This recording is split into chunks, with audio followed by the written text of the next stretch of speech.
Welcome everybody. Welcome to an It's Alive stream, where I create stats for something that doesn't yet exist in D&D, but by the end of the session will exist in D&D, at least my D&D. And so today, what we're going to be doing is we're going to be working together as a chat to make something, to make a new creature of sorts. I don't know anything about this creature so far. We've got nowhere to begin, nowhere to start.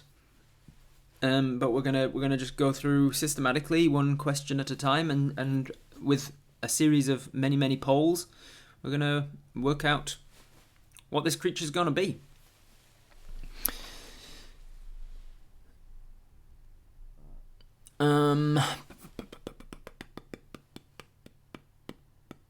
So let's smash into it, shall we? We'll go across to the.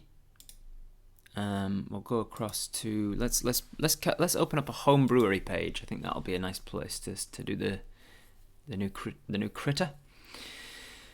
Should make Ben's curse a creature and make stats for the dice gods. Yeah, we could do. Ben's curse actually, I think it didn't feel very cursed in yesterday's table session. I think we broke the curse. I actively worked against his curse in my prep and planning, and came up with ways to counter it and combat it and turn his curse into a good thing. And then probably because I tried to turn his curse into a good thing, the curse didn't really happen, which is in itself a form of curse. Let's go with, I'll put it in the new monsters feature. So over in my Patreon, if you're one of the people who supports me on Patreon, everyone of a certain tier level on Patreon and above get access to all of my monsters that I've created over the years. Oh no! How do you counteract Ben's curse? Well, you find out soon enough. Well, maybe not soon enough for some of you, but in like episode 50 something, you'll find out.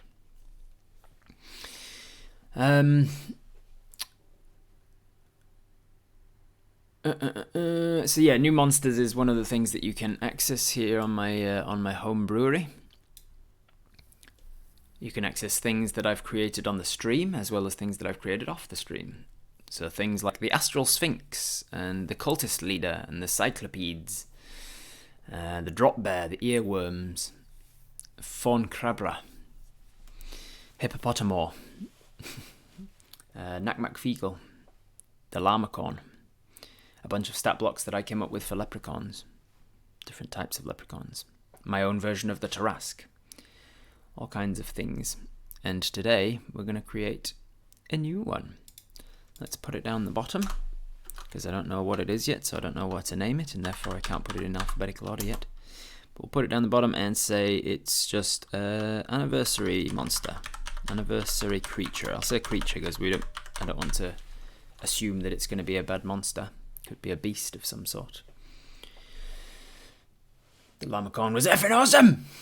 Yes, it was. Llamacorn. If you want to see the Llamacorn in action after we created the Llamacorn, you can go to my YouTube page, and you can find the Llamacorn versus Unicorn fight that we did. A new adventuring joins the team. Thanks for the great content. Looking forward for more 3. Thank you very much.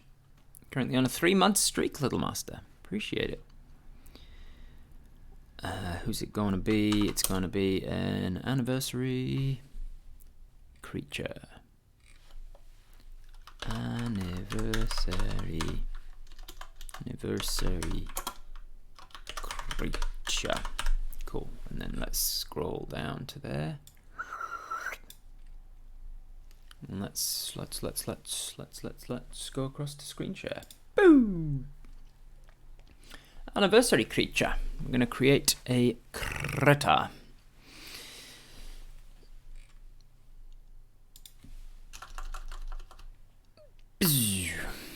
So let's, since you're sleepy, a sleep-inducing creature. Raid? Who raided? Why didn't I get an announcement of my raid? Anten raided with a party of 4. Thank you, Anten, for the party of 4. How was your stream, Anten?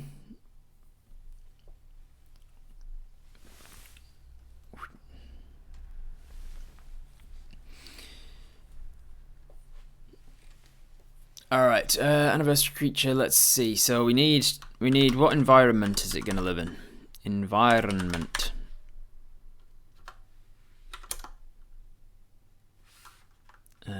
I don't like that. We've got environment. What environment is it going to be in? Is it going to be... what are all the environments? Let's see if I can remember off the top of my head without looking them up. Arctic, forest, grassland, mountains, coastal, desert, underdark, swamp,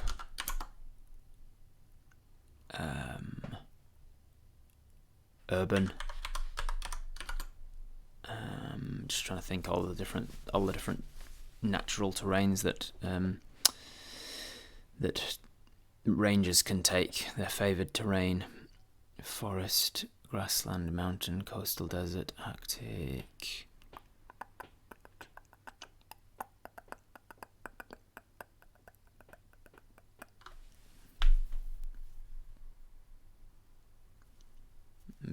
Maybe I'm missing one. Plains. I was thinking plains. I'm not sure if that's a terrain.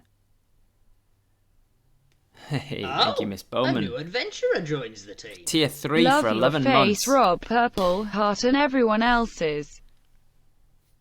Can't see the text. It's so small. That's a good point. Let me zoom that right in. Get this one right across here. The hell's just happened there? This is weird. Can you read that one now? Maybe. I don't want to get too much bigger with that because otherwise it's not the.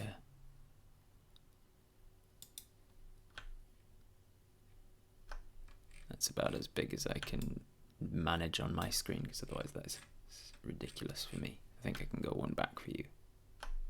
Yeah, there you go. Jungle? Are you guys just saying things? Or is anybody actually giving me 5th edition terrains that actually exist? Lava, sky. Mountains is in there. Let me have a look in the player's handbook at the different terrains that exist. Your face. Ranger. Rangers Guild territory. Favoured enemy, favoured explorer. Terrain: Arctic, coastal, desert, forest, grassland, mountain, swamp, or the Underdark. There you go. So those are the only ones that exist for Rangers. So I've got all of those already. We've then also got Druids have a similar thing. If you take the Circle of the Land, which is Arctic, coastal, desert, forest, grassland, mountain, swamp, and Underdark. Yeah, I thought I'd got them all. Shrinking Violet, thank you. Alright, so that's all of them. I also put in urban, in case it's a creature that lives in cities and things. We're going to need its size, of course. We're going to need its size, which for my worlds, I include a size category smaller than tiny called trivial. And then there's tiny, small, medium, which is most humans and things. Small is like halflings and goblins and dogs. And then medium is, I suppose, big dogs, and then most humanoids. And then large is anything about the size of an ogre or a horse. And then we've got huge, which is giant size, like 18 foot tall, huge big things. And then we've got, after huge comes Gargantuan, which is like ancient dragon. Gargantuan.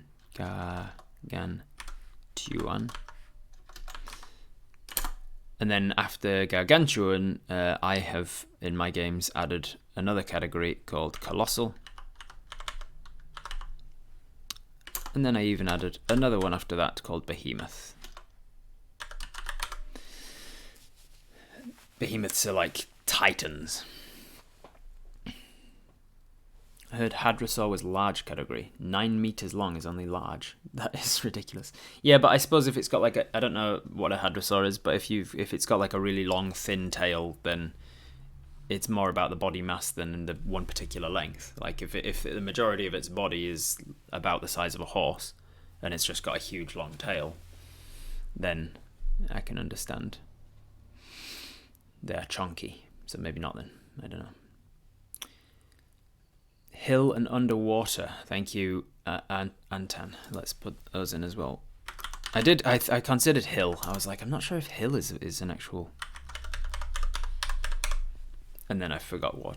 I just straight up forgot the water, which is obviously should be on the list if we're creating a water creature.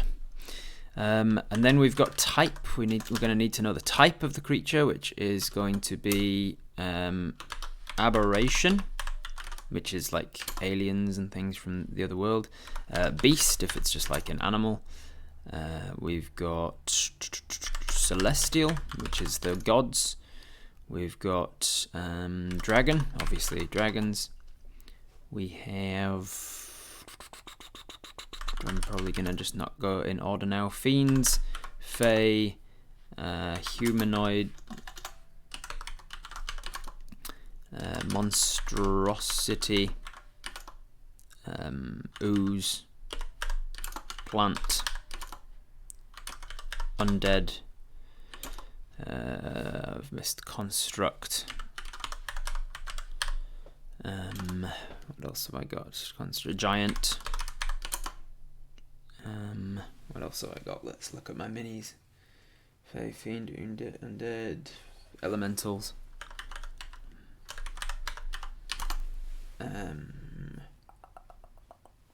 Monstrosities,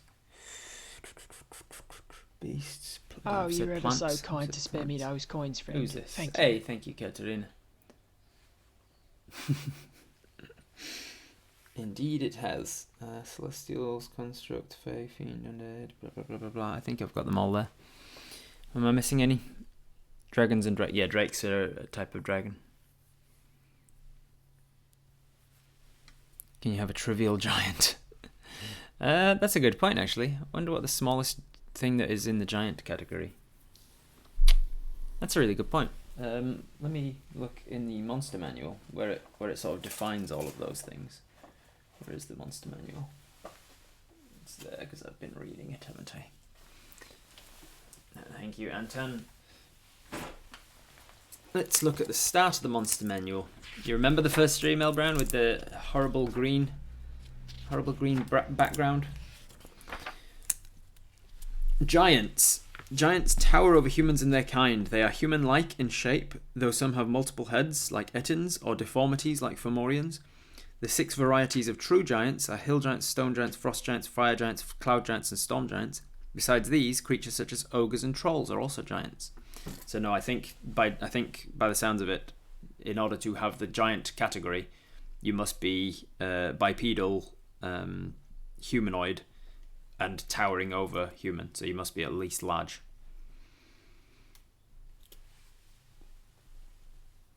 Shit, not a good time to start with a migraine. If I drink some water, I should be fine, I think.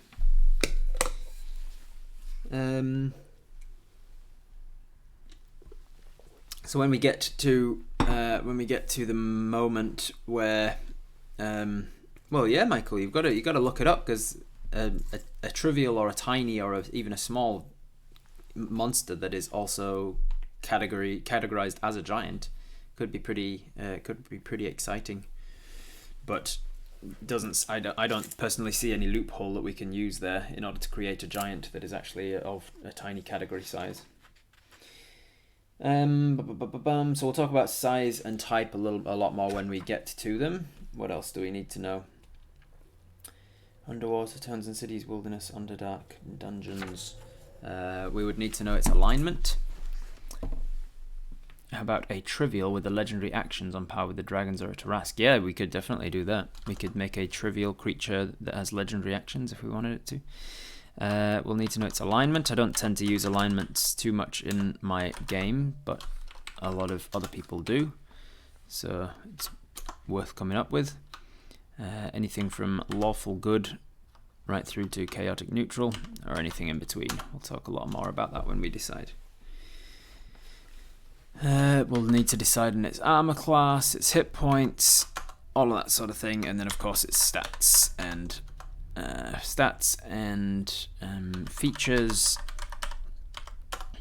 and then its actions and legendaries if appropriate.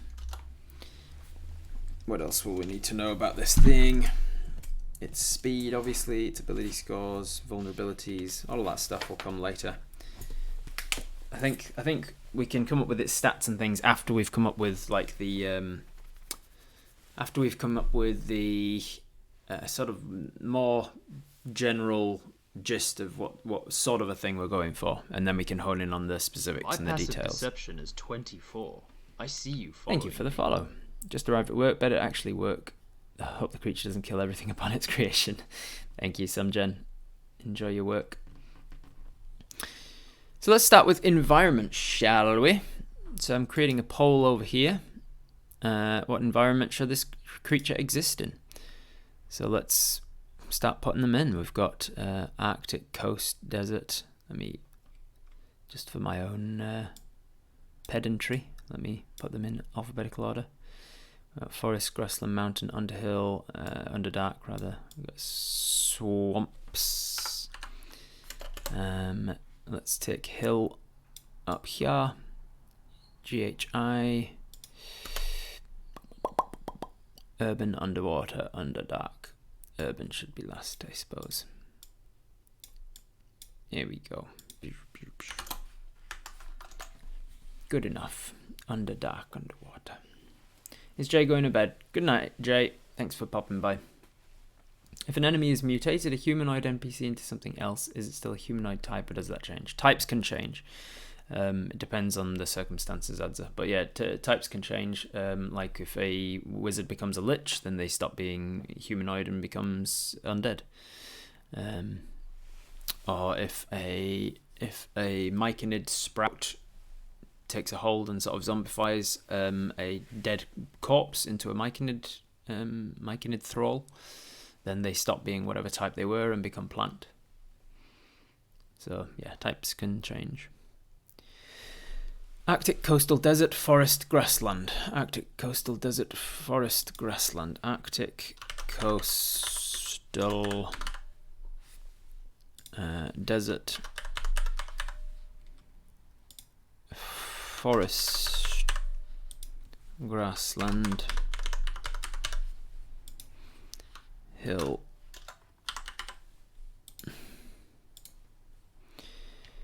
mountain, swamp, underdark, underwater, urban. Mountain, swamp, underdark, underwater, urban. Mountains, swamp, underdark, underwater. You have the unshakable Urban. feeling that you're being watched. Thank you very much for the scry, for the hosting.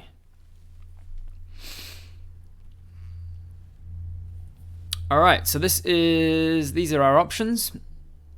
In what environment should this creature exist?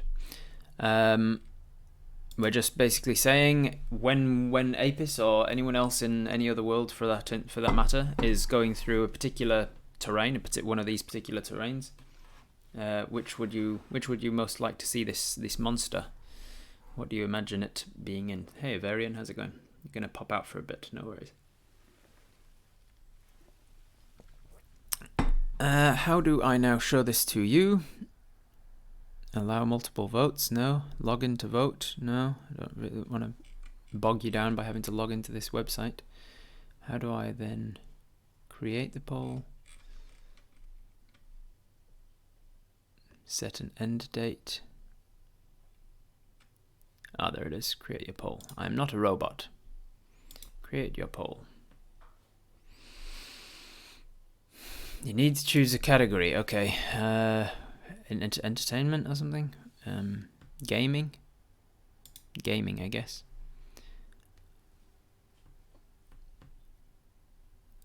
If I... private poll like so, I guess. There we go. Share a link. Vote the poll link. Copy. Paste. Go. Start answering the question. I'll set a timer on my phone for 2 minutes.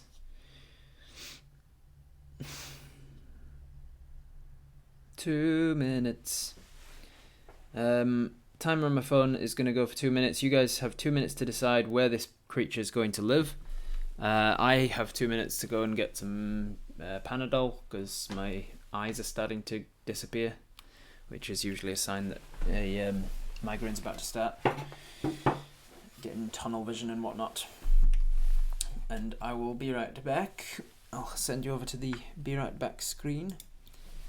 Keep voting. We're back. Let's have a little look who it is. Last second to vote. If you haven't voted, last second, get on in. Let's have a look now. Copy, paste. Let's have a look. We've got urban. Alright, want to be an urban environment. 19% of the vote has urban, 16% for forest and mountains, 14% for the Arctic and the Underdark, 13%, 9% for grassland, 7% for swamp. Nobody wanted desert at all. Only one person wanted it to be an underwater monster or a hill monster. Only 2 people wanted the coastal. Cool. Alright, so 9 people get the urban. It's going to be an urban monster, and even though you find it in cities, city sort of environments, you might also find it in the Underdark or the forest or the mountains. Just because there's different species of these ones of this type of monster, and you find most of them in the urban or underneath the cities, in like sewer systems in the Underdark. And then maybe you find like forest dwelling versions of them, or mountain forests. There you go, in like alpine forests. All right, let's get rid of the ones that we did not get. Underwater was a definite no-no. Swamp was a definite no-no. The hills were a definite no-no, and so was the grassland. I'll get rid of desert and coastal and Arctic. There we go, and we'll leave those ones. Those are the ones with the most votes. But I will capitalize urban because that's kind of the predominant vote.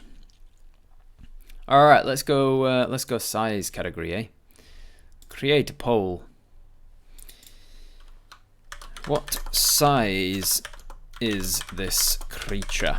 And remember, I'm not saying that this is a bad monster at all. We haven't talked about alignment at all. It could be a good thing, could be a bad thing, could be a neutral thing. Could be unaligned entirely. So, it could be beast-like or just the sort of thing that's acting on instinct.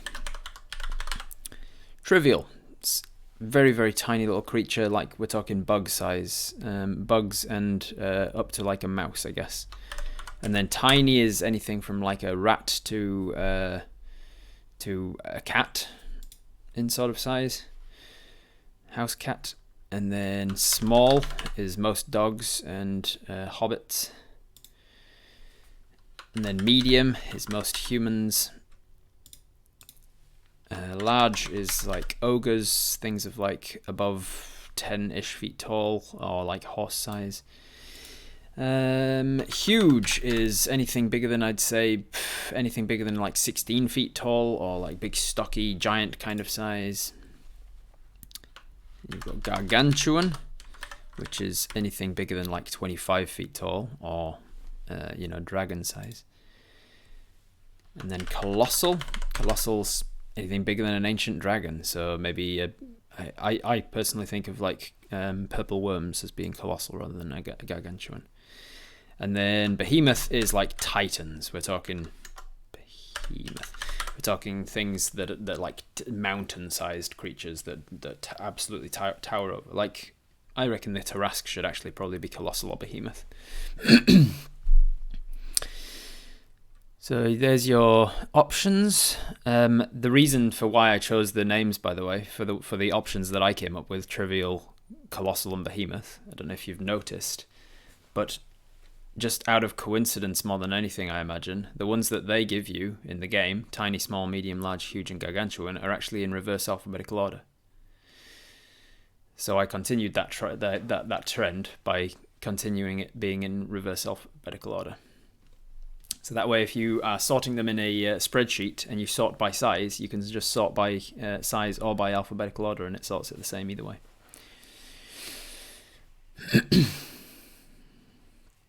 How can you have an urban monster that big? Yeah, if this is a thing that's going to live in an urban environment, then that might affect your choice as to what it is. Obviously, a behemoth, excuse me, a behemoth monster living in an urban environment would be an interesting challenge for us to then have to come up with some stats for and things, and like some lore behind it. Maybe it's invisible, or maybe it blends in. Maybe it disguises itself as buildings, or it is literally the city. Maybe it's a creature that is a city, or it's big enough. It's kind of like a huge turtle monster that has a city on its back, or something like that.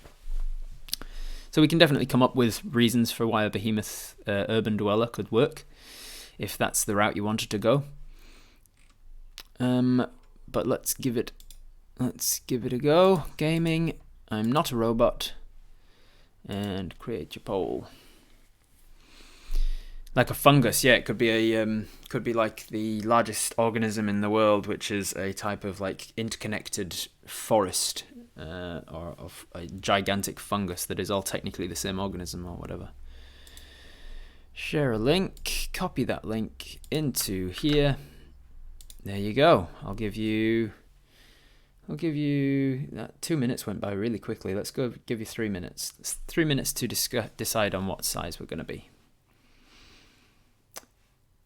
I share a streaming anniversary with Epic NPC, man. It's their 5th anniversary. That's cool. I didn't know that. That's really cool. Hive mind type of thing of smaller creatures. Yeah, it could be. A building mimic, yeah. Maybe those who live in the mountains are the ones who are large and based on the place they live, because we've got 4 environments. Yeah, it could be. It could be that that there's the different subtypes, the ones that evolved elsewhere, grew to different sizes, maybe.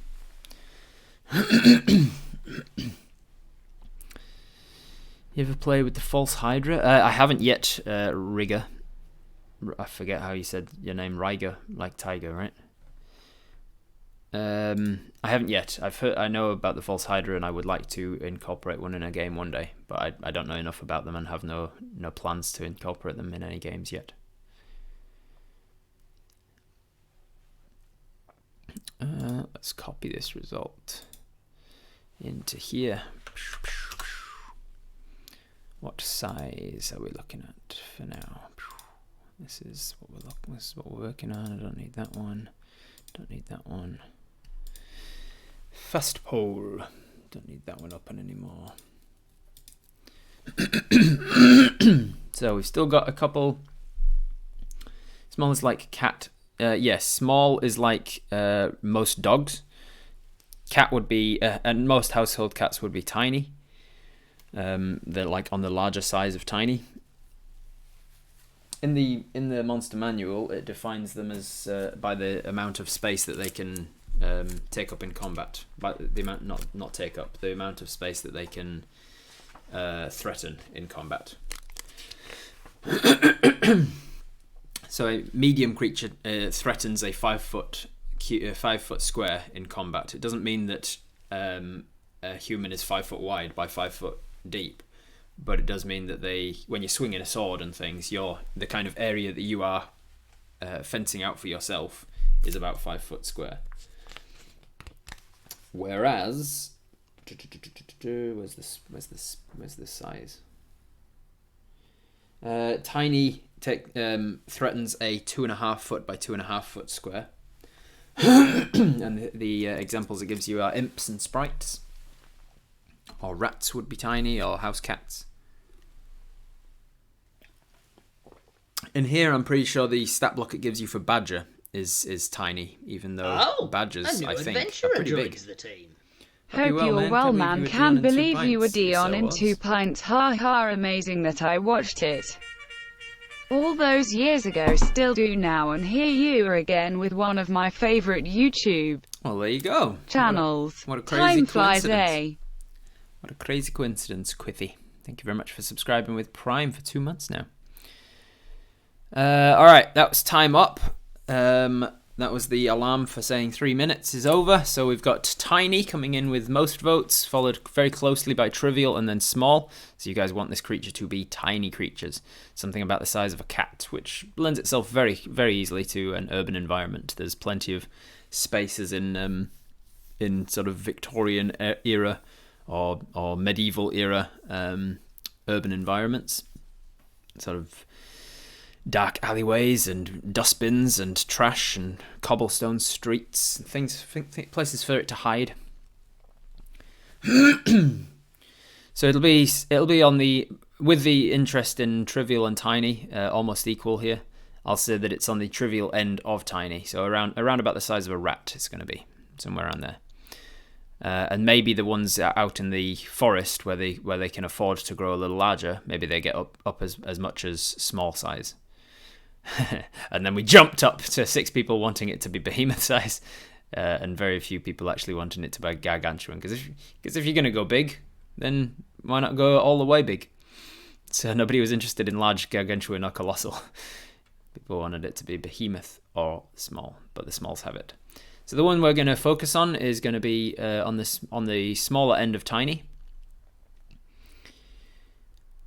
We're talking no bigger than a foot long in any dimension, probably.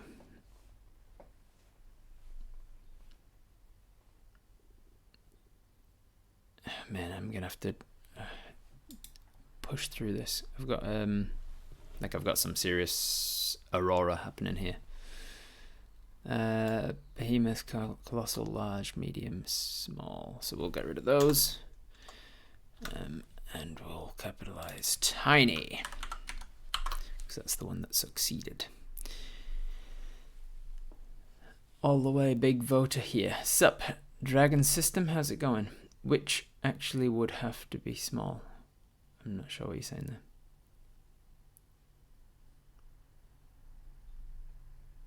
Do you want one of us to read it out to you?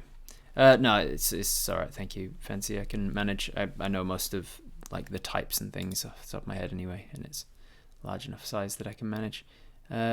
Create polls. What type? Oh, I hope this free poll can manage all of these types. How many are there? 1, 2, 3, 4, 5, 6, 7, 8, 9, 10, 11, 12, 13, 14. I don't think it can handle 14 options. How many options can it handle?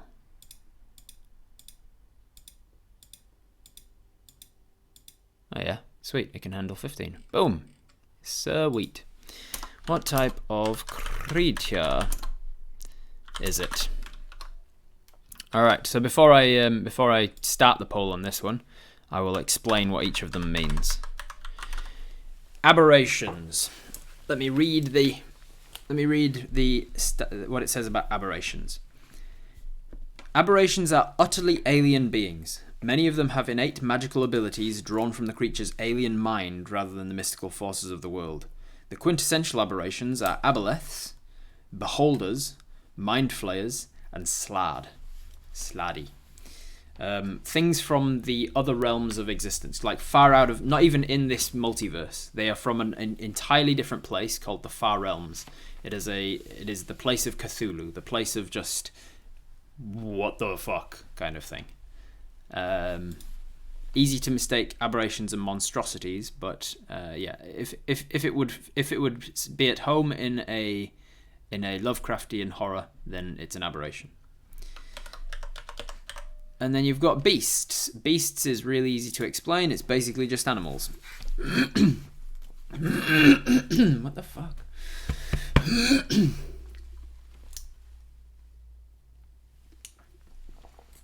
Flying spaghetti monster would be an aberration, probably, yes.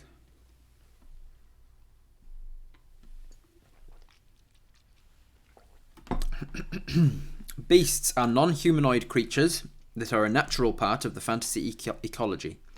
Some of them have magical powers, but most are unintelligent and lack any society or language. Beasts include all varieties of ordinary animals, dinosaurs, and giant versions of the animals.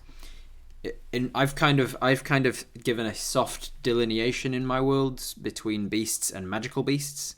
So like regular beasts that exist in the human world, in the real life human world, this one,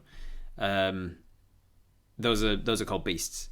Anything that acts like a beast but only in fantasy, like giant badgers and giant scorpions and giant whatever, or like two-headed dogs and those sorts of things that don't exist in real life but in the fantasy world they're just a regular animal that people are used to, that would be a magical beast. Not much of an issue. But yeah, they would, for the purposes of this, they'd all be under the beast category. Celestials. Celestials are anything from the upper planes of existence, the heavens. Creatures native to the upper planes. Many of them are servants of deities, employed as messengers or agents in the mortal realm and throughout the planes. Celestials are good by nature, so the exceptional celestial who strays from a good alignment is a horrifying rarity. Celestials include angels, quattles, and pegasi. Unicorns, I think, are celestials as well. So yeah, things that are servants to angels and gods. Simple enough. Then we've got constructs. Constructs are things that are made, creations. Constructs are made, not born. Some are programmed by their creators to follow a simple set of instructions, while others are imbued with sentience and capable of independent thought. Golems are iconic constructs. Many creatures native to the outer plane of Mechanus, such as Modrons, are constructs shaped from the raw material of the plane by the will of more powerful creatures. So, robots, warforged, any sort of animated objects, so flying swords, those would be constructs. Animated doors, anything constructed. It's fairly straightforward. Dragons. Dragons are obviously dragons. Dragons are large reptilian creatures of ancient origin and tremendous power. True dragons, including the good metallic dragons and the evil chromatic dragons, are highly intelligent and have innate magic. Also in this category are creatures distantly related to true dragons, but less powerful, less intelligent, and less magical, such as wyverns and pseudo-dragons, or dragon turtles, for instance. Hey, thank you, Patchimus1989 for a party of 4 raid. You've joined us for my yearly tribute, my 1 year tribute of streaming, where we're going to create a monster together. We have already decided that it is going to be living in the mostly an urban environment. It's going to be a creature that lives in an urban environment, and it's going to be tiny sized. So about the size of a rat or thereabouts. We don't know anything else about it. That's literally all we know. It's going to be an urban creature that's tiny in size. We're now going to decide on the type of creature that it is. Elemental. Oops. Elemental is creatures made of the elements. The traditional elements, not the periodic table of elements. because everything is. Elementals are creatures native to the elemental planes. Some creatures of this type are little more than animate masses of their respective elements, including the creatures simply called elementals, fire elemental, earth and water elementals. Others have biological forms infused with elemental energy, like salamanders and things. The races of genies, including Jinn and Rafrit, form the most important civilizations on the elemental planes. Other elemental creatures include Oozes, invisible stalkers, and water weirds. Anything made of any combination of water, fire, earth, and air, those are your elemental creatures. Fae creatures, anything from the fairy realms. Fae are magical creatures closely tied to the forces of nature. They dwell in twilight groves and misty forests. In some worlds they are closely tied to the Feywild, also called the Plane of Faerie. Some are also found in the outer planes, particularly the planes of Arborea and the Beastlands. Fae include dryads, pixies, and satyrs. In my world, Fae also includes centaurs, which are Fae creatures. Also hags. Hags are also Fae.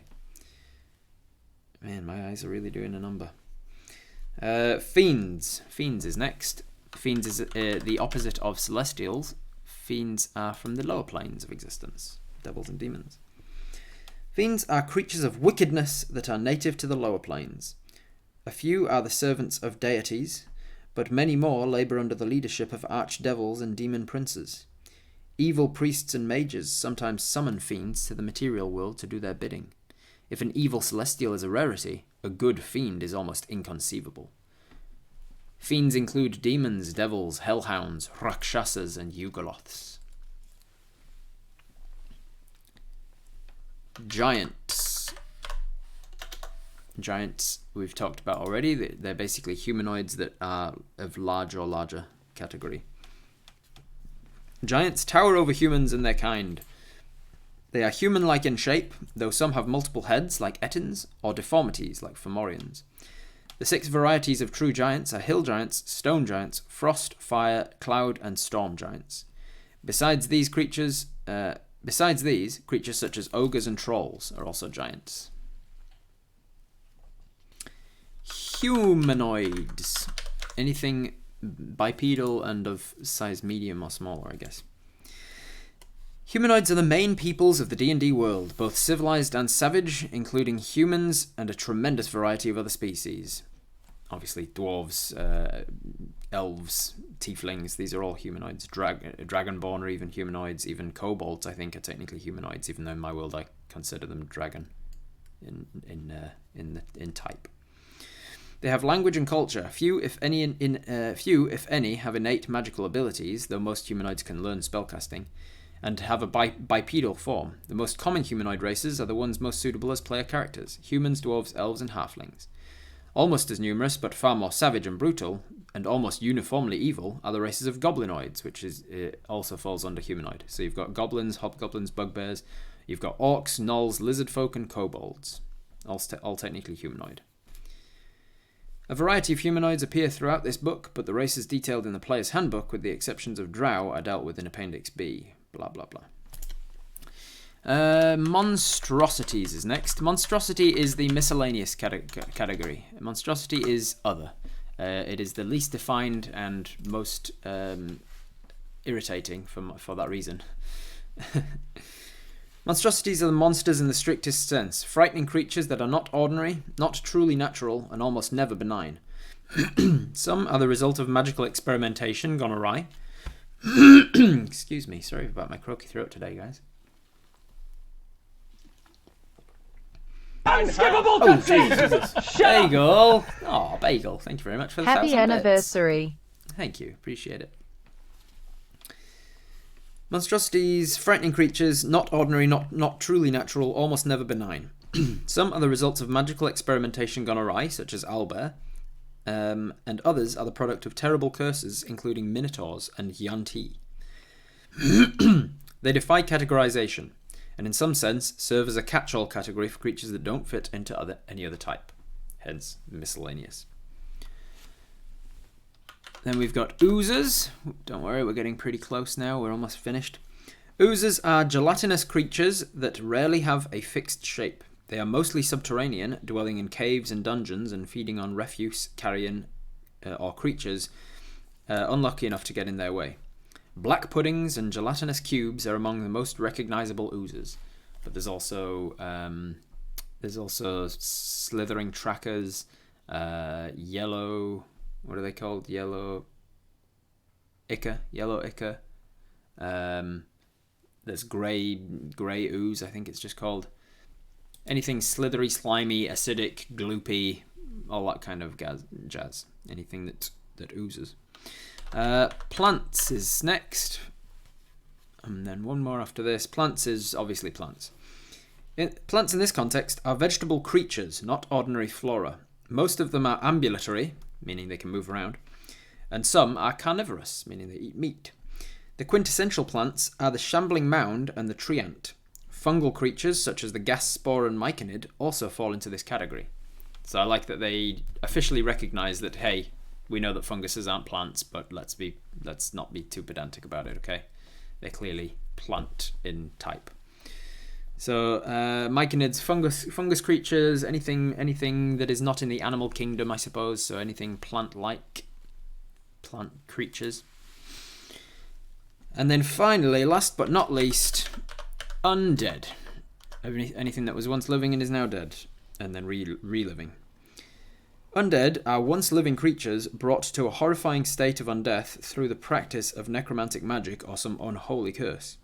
Undead include walking corpses such as vampires and zombies, as well as bodiless spirits such as ghosts and spectres. As your options, guys. It's going to be gaming. We're going to do that. I'm not a robot. So just to go back through them all again, in case anybody just joined us like halfway down that list. We're now choosing a type of creature. We've got aberrations, which are alien creatures. We've got beasts, which are beasts. Celestials, which are gods and angels. Constructs, which are man-made. Oh, well, they are created. Dragons, which are dragons. Elementals, made of the elements. Fae, which are fairy creatures. Fiends, which are devils and demons. Giants, which are giants. Humanoids, which is humanoids. Monstrosities, which is kind of anything else. Oozes, which are anything that oozes. Plants, and undead. They're all relatively straightforward and self-explanatory. I'll give us... I reckon 3 minutes was a nice enough time. You've got 3 minutes to decide on which of these to do. Once I share this link, copy the link into here. Make up a 15th to fill that last spot. I'm going to make up a 15th category off the top of my head in the middle of nowhere. Hey, thank you, Fancy. There you go. And then let's have a little watch of it as the votes start to come in.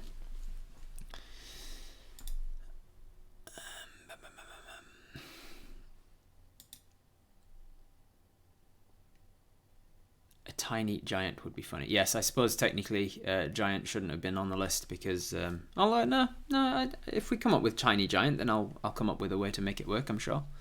Maybe it's tiny by nature, or maybe it's giant by nature, but it has the ability to shrink itself down to tiny size for a certain number of hours per day or something, and then it has to quickly find a place to. I don't know. If we come up with tiny giant, then I'll come up with some way of making it work.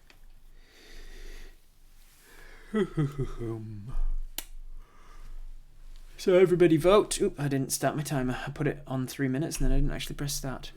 Oops, my bad, my fault. Totes professional streamer.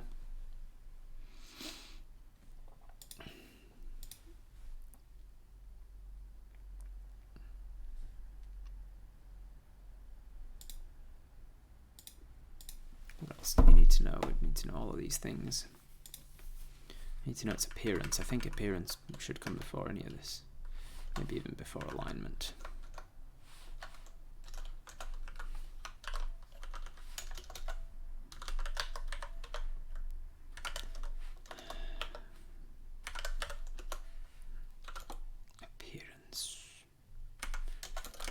Number of legs.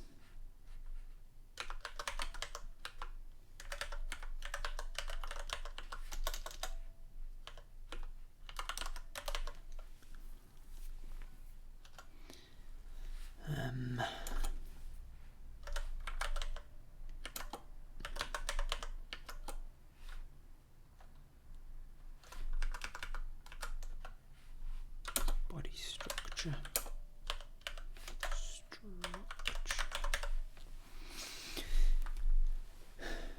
Adza has voted middle of the road the whole time. Everyone vote. Every vote counts. There's 115 viewers. You should all be voting. There is no wrong answer.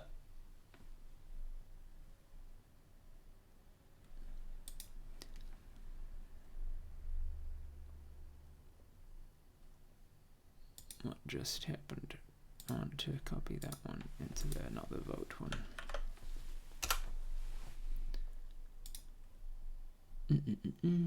Alright, so currently coming in elemental. Oop, fiend is bringing up the rear. It might be an elemental, fiend, celestial, or plant at this rate. Nobody wants it to be an ooze or an undead or a monstrosity, really. A humanoid construct. Keep voting, every vote counts. You see how close it is? It's only a matter of 4 votes between the first and third vote here. Can you be a celestial fiend? That would be an interesting take on it, but you can't. In 5th edition, you can't dual type, which I think is a little disappointing at times. I think having dual type would be much more interesting. Having an elemental beast or having a fiendish plant, or whatever. Like for instance, the ones that Apis fought, the vampire plants, they would probably be undead plants. Possible that vote could change if you do a top 5. Yes, it could, but if I do a preferential voting system, then every one of these things. If I do a preferential voting for every one of these things, then it just goes. It's not gonna be. It's gonna take all day just to get through the simplest of decisions. There are so many decisions to make, to decide when you're creating a character from scratch, that it's just not gonna work. Besides, elemental by the end had a 5-vote lead, so it had a much clearer win than the others. So it's going to be a type of elemental, we've decided. That's exciting. Unlike with the others, you can't really take the others into consideration. Fiendish. You can have it an elemental with a fiendish kind of nature, maybe, but you can't really blend the two. So it's going to be an elemental. Elemental. I suppose a supplementary question we need to ask now is what sort of element? What sort of element? Let's go. I can actually do this in the poll within Twitch, which might just save a little bit of time. Which element? Bracket S, close bracket, question mark. Earth. Air. Fire. Water. These elements. Long ago. I can't remember how it goes. It's been too long since I've watched it. Earth, air, fire, water, a mixture of more than one.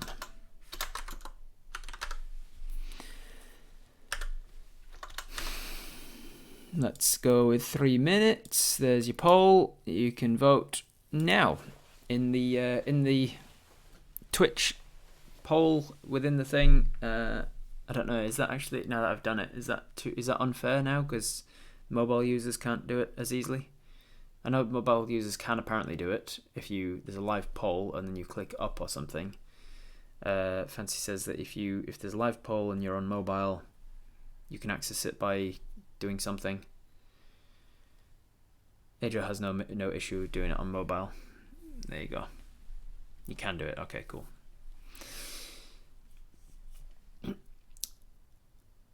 Everything changed when the Fire Nation attacked. How does it go? I can never remember the order that it goes in first. I know that the cycle of the avatar goes fire, air, water, earth, and then back to fire.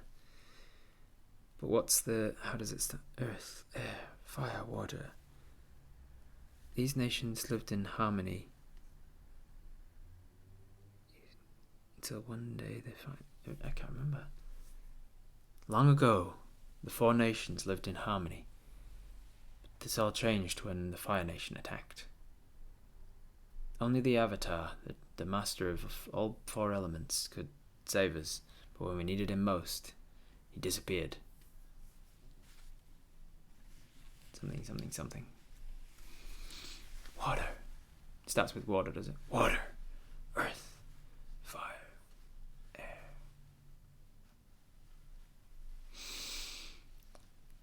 The fifth element. Long ago, thank you, Jack. Long ago, the four nations lived together in harmony. Then everything changed when the Fire Nation attacked. Only the Avatar, master of all four elements, could stop them, but when the world needed him most, he vanished. 100 years passed, and my brother and I discovered the new Avatar, an airbender named Aang. He has a lot to learn, but we believe he can save the world. That's how it ends, something like that, right? Cough, this element could be a mini Avatar. It could be a mini Avatar. It's an urban... All we know is that it's urban and tiny, and elemental. Korra's order of elements is different to the Avatar. Yeah, I know that. I knew that much because it kind of bothered me. I was like, oh man, why does she say them in the wrong order from the Avatar cycle? It could be that its element switches by its mood, yeah. Roll initiative! Hey, it's a raid! Thank you very much for the party of 47 raid. How was your stream? You've joined us during and it's Aliive. And if you get in real quick, there's a poll at the moment to decide what element should the monster that we're creating be. It's an elemental, it's tiny, it lives in an urban environment, and your time's up. Alright, cool. So half of you want it to be a mixture of more than one element. With 20% saying air, 13% saying water, and the fewest people saying earth. So, mixture of more than one, that's interesting. So what does that mean for us? Does it mean that they can control all four elements, or just a mixture of two? Because mephits, for instance, are a mixture of two. Like you get steam mephits, which are a mixture of fire and water, and you get like dust mephits, which are earth and air.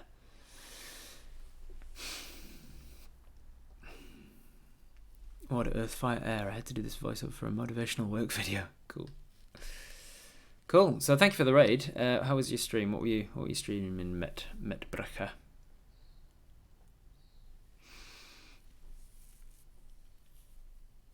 Steam would be a cool day doing it off your elemental globe. Yeah, should I show you my elemental globe again? Let's show you that. What would it be? It would be globe to map to globe. There we go.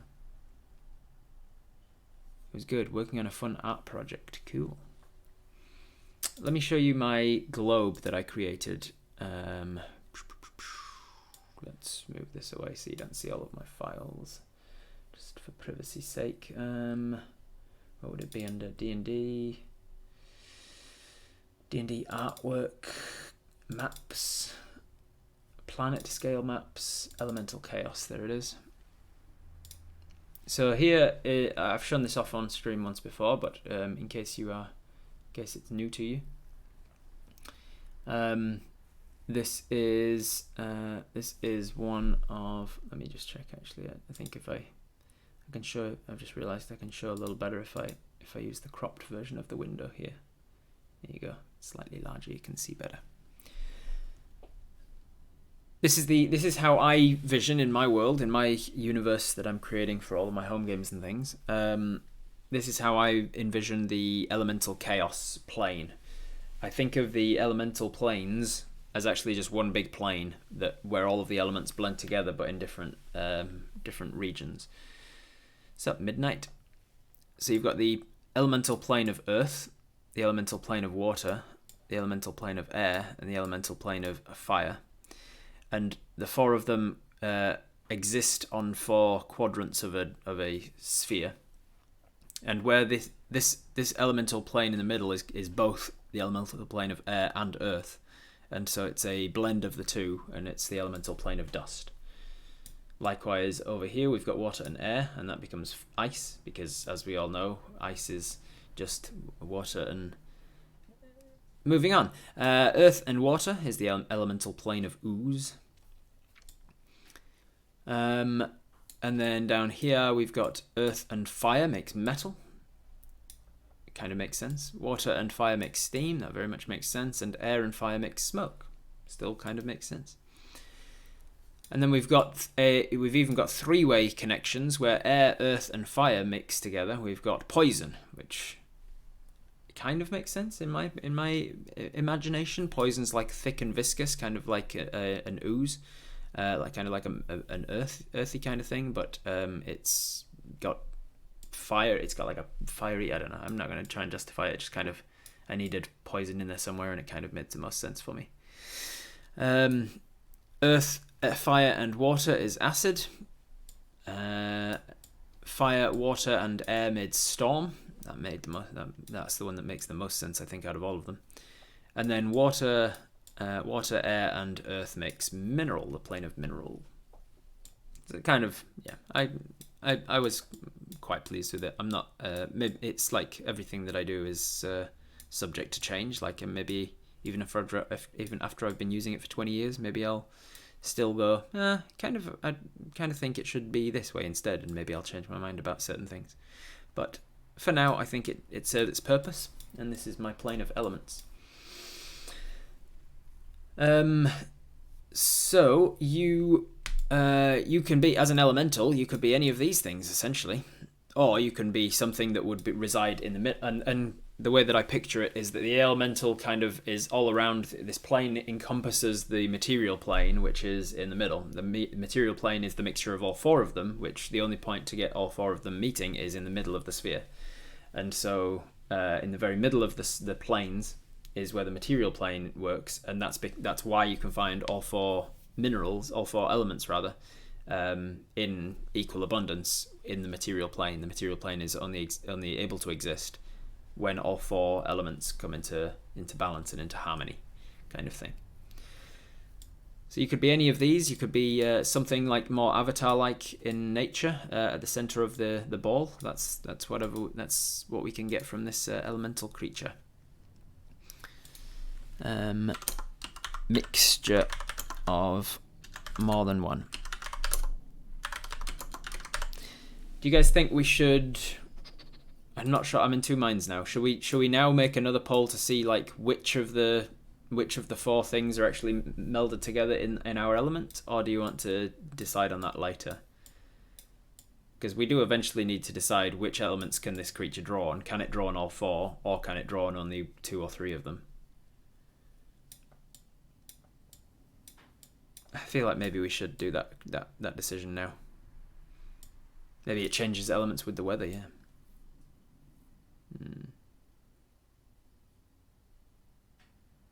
Yeah, let's do that. Let's do that poll now. Let's create a new poll.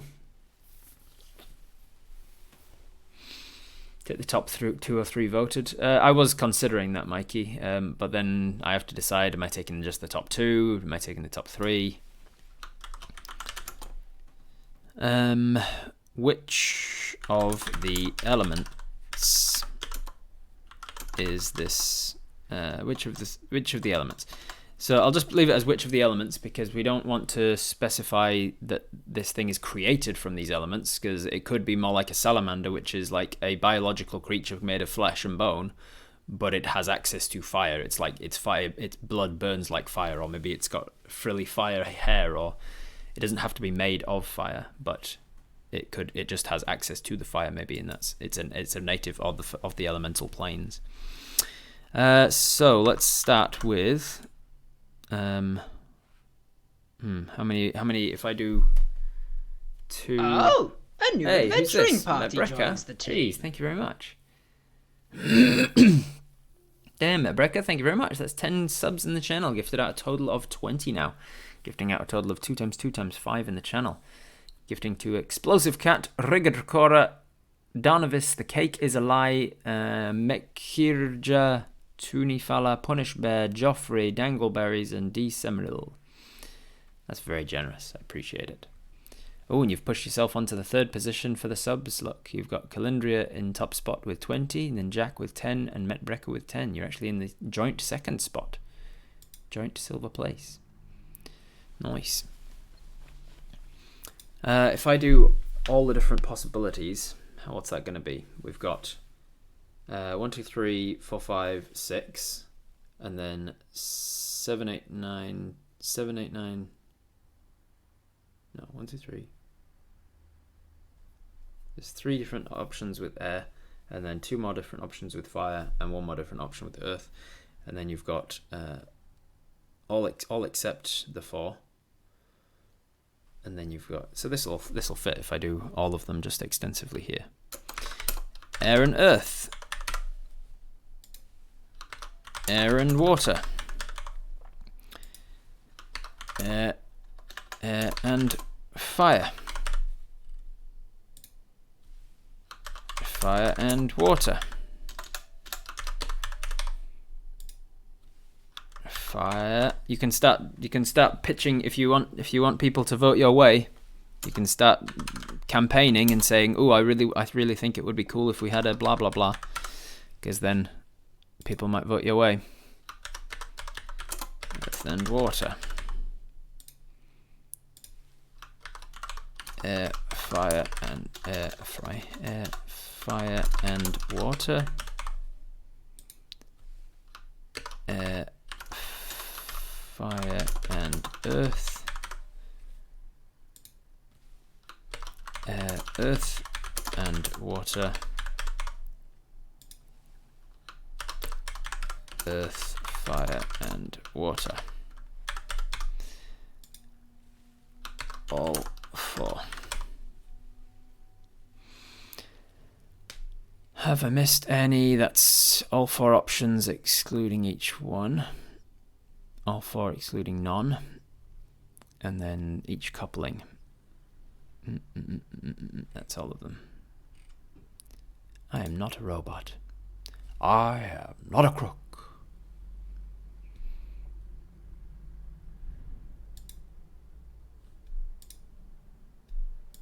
I am not a robot. Share the link. Quite a lot of discussion to happen, so I'm going to give you an extra minute. I'm going to go 4 minutes on this one.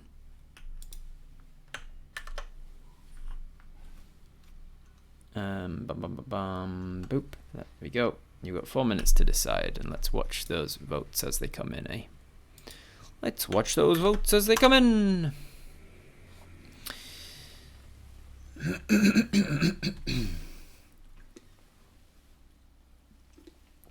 So it could be that, like, if this creature has access to all 4 elements, it doesn't mean that they're like the Avatar and they're super powerful and they have access to all 4. Wrong link. Oh no. What did I send? What happened?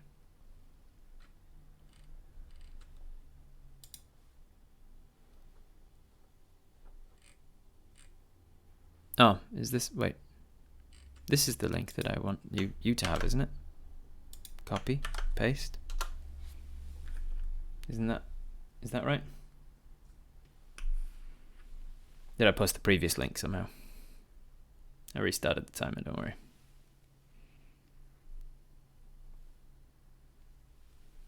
Is that good? Cool. Alright. There we go. It doesn't mean that it has access to all 4 elements at all times and it's going to be super powerful. Like, we haven't decided on its power level yet. This little creature could be like a level 20 creature, or it could be like a level 0. It might just be that it has access to them at different times, depending on its mood, or depending on its environment, or depending on how many people are around, or depending on the weather, or whatever you want. We haven't decided on that yet. It's just basically what do you want this creature to have? Do you want it to be an air and water elemental, or an elemental that uses kind of all 4 of the elements? Whatever. A steam creature could be cool, yeah. Just keep in mind it is an urban creature that is a tiny size, somewhere around a rat size. So a little steam creature could be cool. A little mud creature. A little oozy plant, almost plant-like fungusy kind of creature that's made out of ooze. That's like earth and water or something. A dust creature. Some sort of metal creature. Metal could be kind of cool if it was a little metal mite that scuttles along the ground, and it's like heats up metal, or it's like a pest that eats metal from a blacksmith shop or something, and it's like a rat infestation, but like termites, but for metal, something like that. That could be cool. Air and fire, air, fire and water, air and water. Make sure you vote, everybody. Remember to vote. The vote is open, and we're halfway through the time. We've got 2 minutes left to vote. Electricity. Electricity's cool. That would be... Yeah, that'd be elemental, but it would be... I don't know. What would electricity fall under? Definitely air. Air and fire. Air and... I don't know. Can't think. Definitely air. It would be storm, I guess. So storm was air, fire, and water, wasn't it? So lightning, yeah, lightning would be storm, which would be air, fire, and water, probably. Something like that, maybe. A cyber mat, little metal rat. It's real close, everybody. You can make sure you count. Every vote counts. Look. We've got 1 vote between the first and second spot, and only another like 5 votes between the second and third spot. So make sure you're voting. Nobody wants it to be an earth and water elemental. Nobody's interested in it being a little made of mud or something. Not a lot of people are interested in the earth element in general, actually, because when we first voted, very few people voted on earth, and now all of the options that contain earth are at the bottom. Come on, guys, there's 111 of you watching, and only 64 of you have voted. So there's another 50 of you that are watching right now that haven't voted on the monster. I'm a monster. 114 viewers now. Only 66 voters. We've got 15 seconds left. Can we get 69 voters? Come on. 68. 1 more vote. Come on. 1 more vote. 1 more vote. We've got 7 seconds left. 69 votes. And it changed the top spot. There you go. Look. Perfect. What good timing. Nice. 69 votes. It's going to be an air, fire, and water elemental. It sounds like it's the water aspect will be the weaker of its 3 abilities, but it'll be mainly made out of air and fire with a little access to some water features. Maybe it's got like maybe it's got something. I don't know. I was trying to think of some specifics, but lightning. Yeah. Air, fire, and water means it's basically a storm elemental. A little storm elemental. That's pretty cool. A fire moth. Fire tornadoes. Love that it's jumping back and forth between these two, yeah.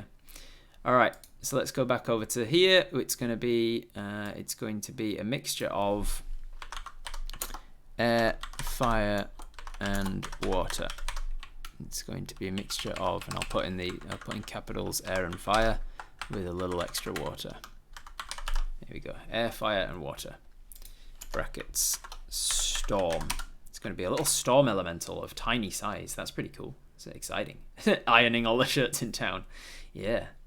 So keep in mind, we still don't know if this is a beneficial thing, whether it's considered a pest, whether the people of the town know about it.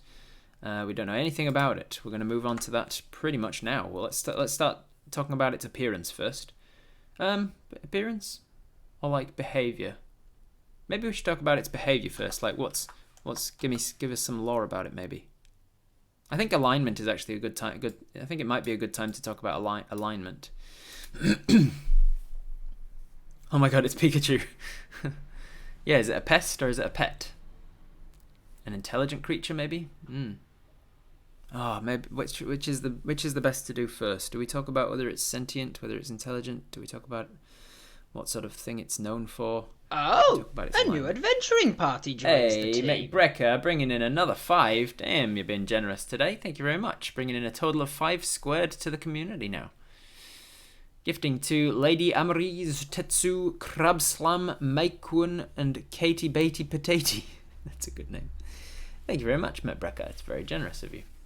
Smashing is up to May sub-goal, and we're only in the 5th of May. Bloody hell. I'm not too far off my under-desk treadmill as well, which is my next goal to keeping myself fit and healthy. You may notice I'm sitting down at my standing desk today because I'm so goddamn tired. Should we do its smarts and then its alignment? Let's find out if it's sentient first. All right, yeah. Okay, let's do the stats. Let's do some stats for it first. Not like the specific stats. We don't want to figure out numbers yet, but let's just talk just a simple, like, what do we need to know? Do we need to know if it is sentient or intelligent? Maybe just its intelligence first. Maybe is it made of the elements, or does it just have access to them? Yeah, has it got a biological body? Oh man, I keep jumping back and forth because now maybe I'm thinking we need to do body structure first and talk about its body structure. Intelligence. Is there anything detrimental for us to decide what its intelligence is right now? Is it going to be an intelligent creature or not? Roll a die. Well, let me actually turn to the elements, turn to the methods, and give you some examples of like what sort of thing we're looking at. So, fire and water would be the steam method. There's going to be a poll to decide which of the polls we should do next. Steam methods are small elementals, neutral evil, armor class 10, 21 hit points. They've got a flying speed of 30. They've got a strength of 5, a dexterity of 11, a constitution of 10, intelligence of 11, wisdom of 10, and a charisma of 12. So with the exception of charisma being slightly above average and strength being significantly below average, it's just average across the board. It is immune to fire and poison damage. It's immune to being poisoned. It can speak Aquan and Ignan, which is the two respective elemental languages. Fire language and water language.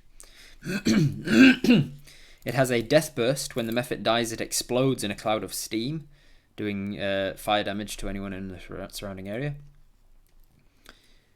It has innate spellcasting to cast blur on itself without requiring any charisma. Its steam form starts to shimmer and shake. And then it can do a claw attack or a steam breath attack. So simple sort of that's a very simple challenge rating of a quarter steam method. Should we maybe challenge rating? Should that be a thing that we should talk about? Like what sort of challenge we should pitch this as? Is it going to be a dangerous creature or what do we do next? What do we do next? Don't people use elementals to power airships? Yeah, people use elementals to power all sorts of things in my world.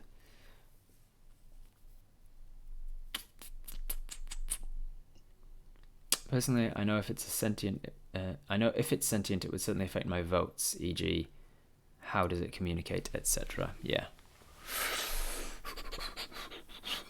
Do we talk about its body, and then its mind, and then its personality? A little fire hurricane. I love steam breath. Thinks it's all big, bad, and evil. But it just is used to iron shirts. Bagel's lurking now, no worries. Thanks for popping by.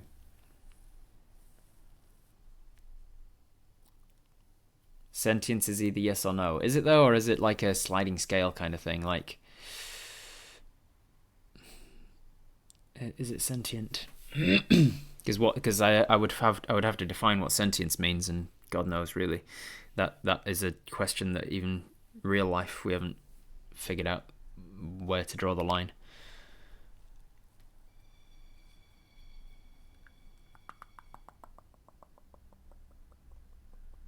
if it's sentient and then it's used to power as a power source, then I guess it's a form of slavery. Yeah. A storm chihuahua. It's a sliding scale. All right. Okay. Tell you what I'm gonna do. I'm gonna do sentience as the next vote, and we're just gonna do a 1 to 5. I'm gonna say how sentient is it? Let me look up a dictionary definition of sentience here, because we all kind of have an idea of what it means, but it's one of those that's like everybody's got their own idea of what it means. Sentience is the capacity to be aware of feelings and sensations. It's distinctive and different from the ability to think. Sentience is the ability to experience sensations.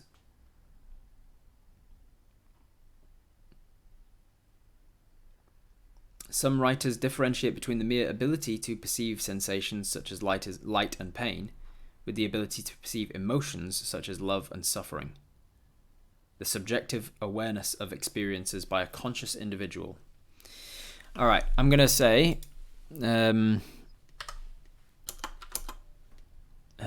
let's go...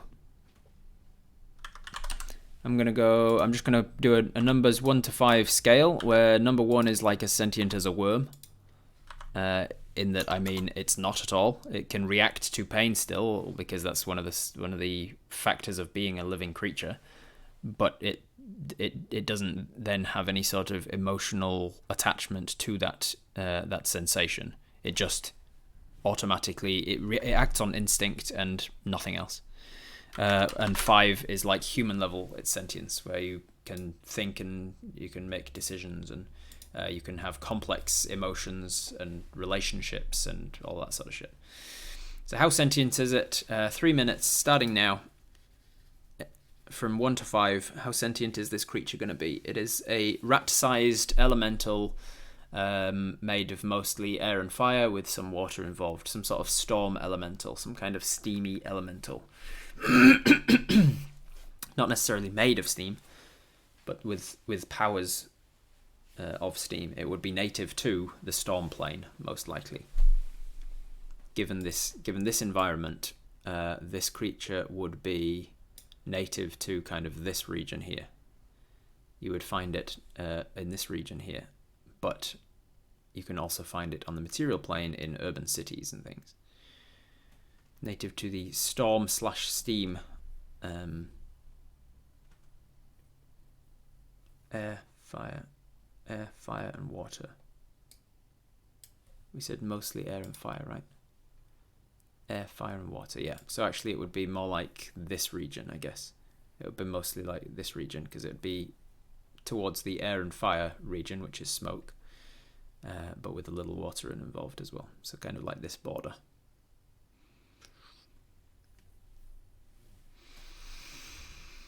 Alright, so there's a live poll. We're about halfway through, guys. Make sure you vote. Everybody vote. All your votes count.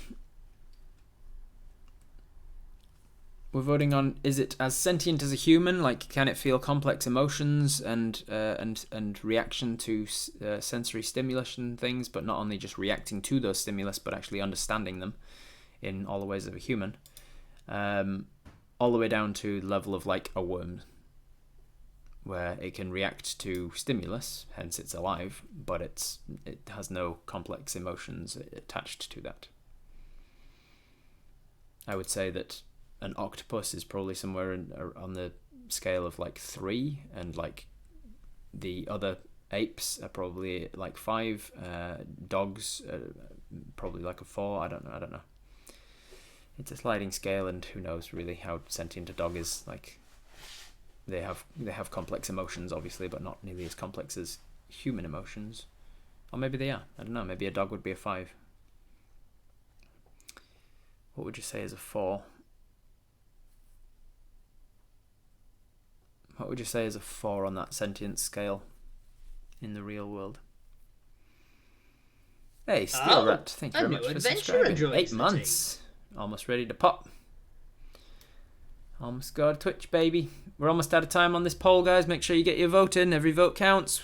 We're tossing up between 4 and 5 at this stage. Elements, dolphins, and ravens are examples of 4. Yeah, I would say that's pretty good. Yeah, elephants is probably a perfect example for 4. They're shown to have, like, mourning their dead and things, so there's some complex emotion there, but not nearly as complex as humans, most likely, as far as we know. Alright, so tossing up between 5 and 4, but 5 eked out above 4, so it's going to be somewhere around that scale, so slightly less sentient than a human, but only just. Somewhere in that scale. So very, very, a very sentient creature. What's up, Midnight Menagerie? What you screaming about? No. Nobody wanted it to be a non-sentient creature. Not a single vote for worm. Worm level sentience, and only 1 vote for just 1 step up from worm. Sentience. It's going to be a like a 4.7, 4.6, 4.7 somewhere out of 5. Okay, from there then we can decide on what's the best next one. Let's do alignment next. Let's not think about it too much, because otherwise this is going to take forever. Alignment.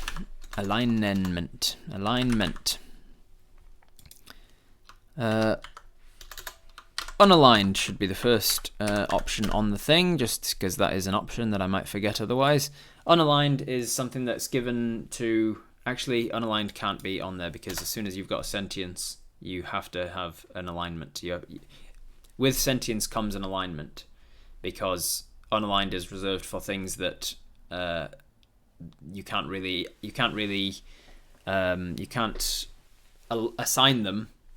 You can't assign their actions a moral overview, because a non-sentient creature can't really do something that is morally bad or morally good, because it's acting on instinct.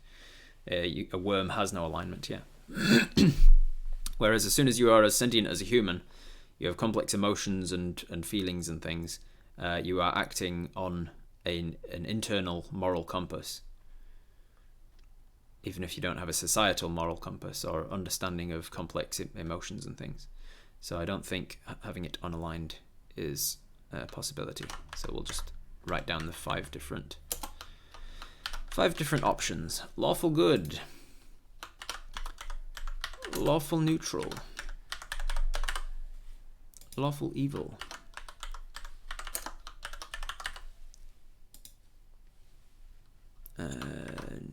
neutral good, true neutral,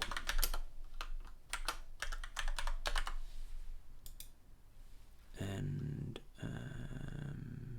neutral evil. And then chaotic good, chaotic good, chaotic neutral, and chaotic evil. And then just before we press send on that vote, I'll just read you out exactly what those alignments actually mean. Most people have a general understanding of what the alignments are, but everybody has their own understanding, really. A monster's alignment provides a clue to its disposition and how it behaves in a role-playing or combat situation. For example, a chaotic evil monster might be difficult to reason with and might attack characters on sight, whereas a neutral monster might be willing to negotiate. See the player's handbook for descriptions of the different alignments. So I guess I opened the wrong book. The alignment specified in a monster's stat block is the default. Feel free to depart from it and change a monster's alignment to suit the needs of your campaign. If you want a good aligned green dragon or an evil storm giant, there's nothing stopping you. I like that it tells you that. Some creatures can have any alignment at all. In other words, you choose the monster's alignment. Some monsters' alignment entry indicates a tendency or aversion towards law, chaos, good or evil. For example, a berserker can be any chaotic alignment. as befits its wild nature. Many creatures of low intelligence have no comprehension of lore or chaos, good and evil. They don't make moral or ethical choices, but rather act on instinct. Those creatures are considered unaligned, which means they don't have an alignment. So let me just quickly pop into the Player's Handbook and find and actually read you if I can find the entry on what alignment is and the breakdown of all 9 of them. Because it's actually good to remind myself about that as well, because it's one of those things that you feel like you know so well that you never really challenge your own expectation of what it actually was. Alignment. Where does it say it? Is this it? No, that's character advancement. Alignment. It says check the player's handbook for where your alignment is, but it doesn't actually. I'm not seeing where it breaks down what the alignment is. All it says about it is most races have tendencies towards certain alignments described in this entry. Huh. Does anybody know where in the player's handbook alignment is broken down, if anywhere? Maybe if I go to the index and search for alignment.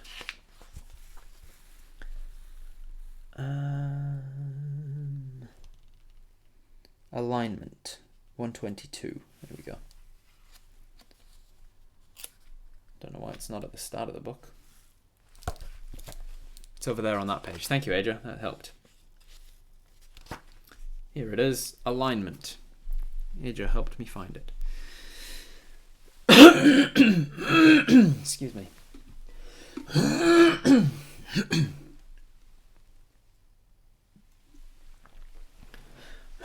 Did I check in the player's handbook? Thank you. Thank you. The PHB never puts things where you think it will. No.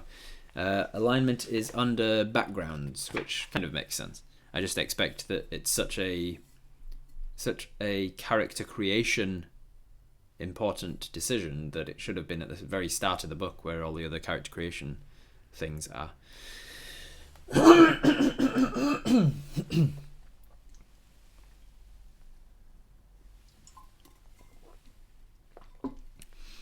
A typical creature in the worlds of Dungeons and Dragons has an alignment which broadly describes its moral and personal My attitude. passive perception is 24. I see you following. Thank you, boring. Alignment is a combination of 2 factors. One identifies morality, good, neutral, or evil, and the other describes attitude towards society and order, lawful, neutral, and chaotic. Thus, 9 distinct alignments define the possible combinations. These brief summaries of the 9 alignments describe the typical behaviour of a creature with that alignment. Individuals might vary significantly from that typical behaviour, and few people are perfectly and consistently faithful to the precepts of their alignment, saying, it can change over time, don't worry about it.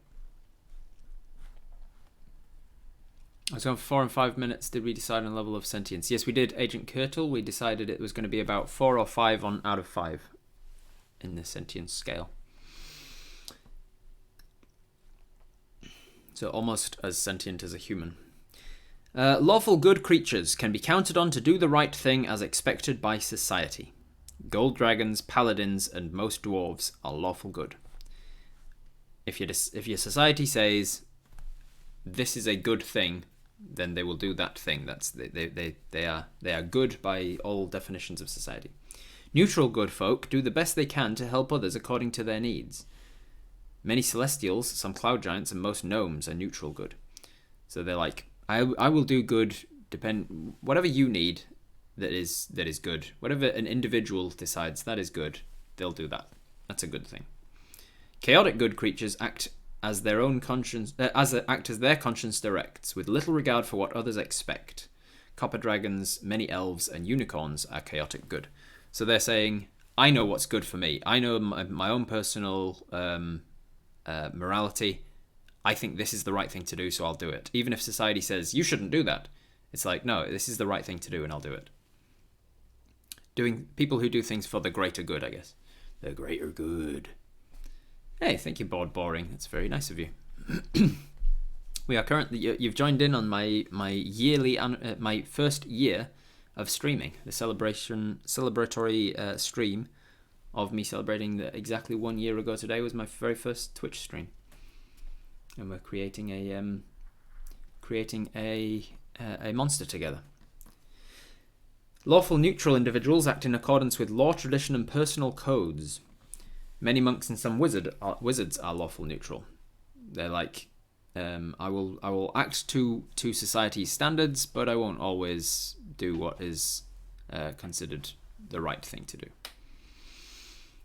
Neutral, true neutral, is the alignment of those who prefer to steer clear of moral questions, don't really take sides, doing what seems best at the time. Lizard folk, most druids, and many humans are neutral. So things that would probably be unaligned, but are too sentient to be unaligned, are probably going to be true neutral. Chaotic neutral creatures follow their whims, holding their personal freedom above all else. Many barbarians and rogues and some bards are chaotic neutral. So they'll do whatever they want to, and even if they know what they're doing isn't always the morally right thing to do, they'll be like, yeah, but it's what I feel like doing, so I'll do it. Kind of douchebaggy asshole people in real life would probably be chaotic neutral. Lawful evil creatures methodically take what they want within the limits of a code of tradition, loyalty, or order. Devils, blue dragons, and hobgoblins are lawful evil. So they're the people who are doing things that society would deem to be bad. That is a bad thing for you to be doing. Definitively evil. But they still stick within their own code of conduct.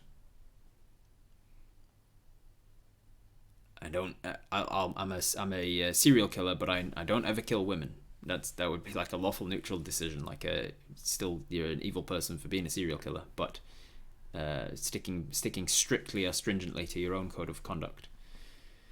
Neutral evil is the alignment of those who do whatever they can get away with without compassion or qualms. Many drow, some cloud giants, and Yugoloths are neutral evil. So whatever they want, they don't care. They know what they're doing is wrong or bad or evil, but they don't really care. And they might not have their own code. They might stick to some code, but kind of not stringently. Chaotic evil, finally, are creatures that act with arbitrary violence, spurred by their greed, hatred, and bloodlust. Demons, red dragons, and orcs are chaotic evil. So things that do not stick to any sort of a code. They do whatever they want on a whim, without any thinking of other people, no empathy. They don't give a shit. If it's what they want to do, they'll do it. And those are your options. Which of those 5 is our creature going to be? For anyone who's just joining us, we have so far that it is a tiny creature, about the size of a rat or so. It is an elemental, specifically an elemental of the fire and air and a little bit of water elements. So we're thinking something like a storm elemental, some kind of steam or smoke elemental that can that's about the size of a rat, and it lives mostly in urban environments, so cities and towns. I keep saying 5 alignments. That's weird. That's a weird Freudian slip. It's definitely 9 alignments. Share a link. Copy the link. Wait for it to actually make sure it's copied this time. Paste the link, and I'll give you 4 minutes to decide. What is our creature going to be, everybody? What alignment are you, Rob? God knows. Depends on the moment, doesn't it? I like to think that I'm good. Probably neutral good or chaotic good. I do what I think is right, even if society doesn't say it's always the right thing. I don't blindly follow rules just because they are rules. I always try and think of whether those rules make sense. A phlegm elemental. It's a perfect 5 out of 9 alignments. Thank you, Riga. Can it come out of a sewer? Yeah, it could be a sewer living elemental. A storm elemental that lives in the sewers of a city. That could be cool. A paladin elemental, if it's lawful good, goes around helping people and ironing their clothes and things. It could be. Like there are creatures in mythology, mostly fey creatures like fairies and goblins and things, hobgoblins and stuff. That do deeds around your farm or whatever. If you feed it, if you leave out a bowl of porridge for a bandagast or whatever, there's always these tiny little mythologies usually from ancient folklore of the British Isles, of like, oh, if you come across a banderhob or a snicket snack, a diddle waddle, and you leave out a bowl of porridge with a stick of butter on top, then you can then they'll cobble your shoes for you.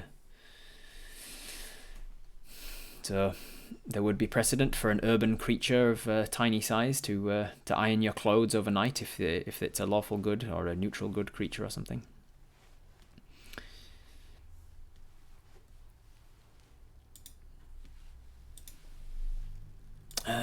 Let's have a little look at how we're going with the vote.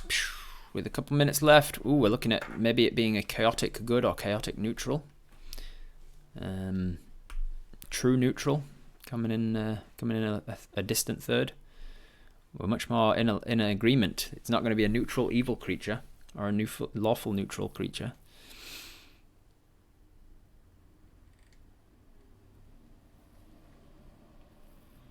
Neutral evil, lawful neutral, neutral good. Oh, a new adventurer joins the team. Grimlaw, thank you very much for the 10 months of support. Lawful evil. All of the lawfuls and neutrals are coming with no votes. Yeah, all the lawfuls and neutrals have got no votes. Whoa. The fuck? Why did my podcast just suddenly start playing itself? That was weird.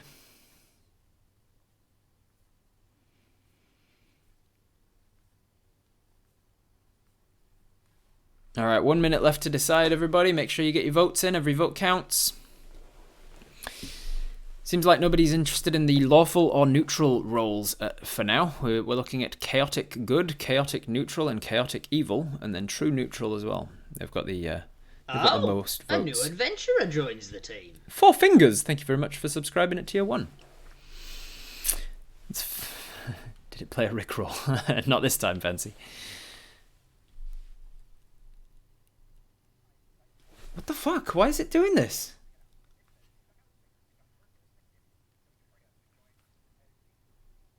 Are you hearing it? You're not hearing it, are you? You're not hearing my my podcast? It's just starting its own... That's weird. Oh, very peculiar. A new I wonder if adventurer it does it joins again. the I wonder team. if it's being sparked on by this thing somehow. Maybe it was related to my timer? I don't know. Just hearing distant mumbles. Alright, the time is over. It is not a very close vote this time. It's 19 to 11. Done something to displease it. Chaotic good is going to be the alignment of these creatures. Chaotic good. So they're going to be fey-like or fairy-like. They're gonna perhaps do little tasks for people. They're going to be chaotic good. That's interesting. And they're sentient as well, so they're doing it on purpose. They're deliberately helping people out somehow, but only by their own code of conduct rather than societal code of conduct. All right, this is good. This is good. We're getting somewhere. All right, let's talk about body structure. Is it humanoid in appearance? How am I going to make a poll about this? How many do I write? How many heads does it have? And then how many legs does it have? Do I go through that? Has it got a physical form? I think firstly, let's go a poll to see, is it made of element or does it just have access to them? Does it have a is its physical body made entirely of those elements? Yes or no? Nice and easy. This is just going to be a 2-minute poll. The time starts now. It's in Twitch there. It's a live poll if you click on it and whatever you need to do. the question is this creature's physical body made entirely of those elements, or is it going to be a creature like a Pokemon or something that has a physical flesh and blood body, but it can just like access storm powers like a Pikachu, I guess? Is it going to be like a little mouse that can actually scurry and climb things and stuff and be squished and bleed and be dissected and has bones and whatever organs, but it just has in it somewhere like fire and air and water glands that it can conjure electricity or storm or something? Or is it going to be more like a Mephit or something that is actually created out of storm, and it's like a little tornado and it'll whirl into your house? The poll should have been, is it Pikachu? Pikachu or not Pikachu? I got some very exciting news this morning, by the way, when I woke up. I won't talk about it yet because I haven't ironed out details, but I've got some exciting news. There's going to be something very exciting happening on my channel soon. Mentioning Pikachu decided the poll, did it? Did I say... Well, I didn't decided into Pikachu. Remember to click up on the mobile. Whirl into your house. Is it a Roomba? Yeah, it could be a little tornado Roomba. A little tiny tornado entering your house. Doesn't sound helpful. Pita pita. Don't tell Cat. do tell Fancy. So is this channel Laethal's backup plan in case his plot to get rid of Baradoon fails? This channel? What do you mean? Rob's exciting news. He's adopting a mouse and dyeing it yellow. And then shocking it with electricity. The new exciting thing is your new partnership with Pokemon. I've actually secretly manipulated the polls behind the scenes just so that I can make a little Pikachu, and then we can say, hey, look at that. Is this physical body made entirely of the elements? 3/4 of you said no, it is not. So it has a physical, tangible flesh and blood body. But it has access to these things. All right, so body structure. A flesh and blood body. Cool. What else? So I guess we can start talking about like the details of its body.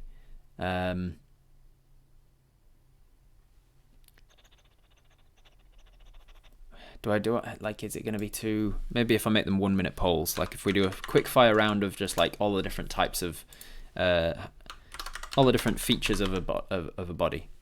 Number of, let's start with its head. Number of heads. 0, 1, 2, 3, 4 plus.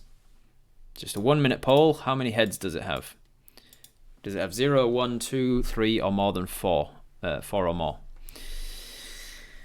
We'll just do a quick fire round of like 1 minute polls. How many legs does it have? How many bodies does it have? How many feet? How many toes? How many eyes? Whatever. There's a live poll. It's all going to be on Twitch because I can just knock them out quickly on Twitch. 1 minute polls. Make sure you're here. Make sure you're voting. In case you're just arriving and what you need to know, this is what you need to know. We've already got them here. We have currently decided that it is going to be in those environments, mostly urban, but also found in small amounts in forests, mountains, and Underdark. It's going to be a tiny creature of the trivial kind of size. I'm going to get rid of that small. Actually, I'm just going to, because we've already said it was kind of on the trivial side of tiny. It's going to be an elemental mixture of air, fire, and water. It's going to have a sentience of about 4.5-ish out of 5. It's going to be chaotic good alignment, and it's going to have a flesh and blood body and 1 head. All right, 1 head. Poll. How many arms? Arms specifically, not legs. How many arms? Let's go with 0 arms if it's a quadrupedal thing. If it's got 2 arms, if it's got, maybe actually, I'll put in 1 as well. 1, 2, 3, or 4 and more. I was going to do even numbers, but no, actually that would be limiting. Maybe it has an odd number of arms. Maybe it's got 1 single arm in the front of its chest or something. I don't know. All right, how many arms? The poll is live. Make sure you're voting.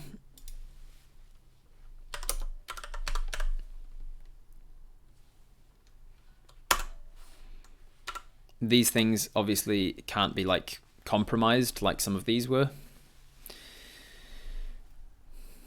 Agent Kirtle wants 3 factorial arms. Oh, okay. Hehehe, maths joke. Ha ha ha. Wings will be separate. This is specifically arms, which, for the purposes of, we're talking like things that are not used for walking on, but are used for manipulating stuff. We're talking arms specifically, not legs or wings or limbs of other kinds, not tentacles. Ooh, 4 or more. Okay, 40% of you want 4 or more arms. Okay, cool. That's what it's going to have then. 4 plus arms. So then secondary poll for that then. How many arms? It's going to have 4, 5, 6, 7, or 8 plus. How many arms is it going to have? 1 minute poll starting now. This is going to be a messed up spore creature, isn't it? This is specifically arms. 2 legs, 4 arms. 4 arms, 6 legs. Has it got 4 arms? Tough little guy with 3 biceps.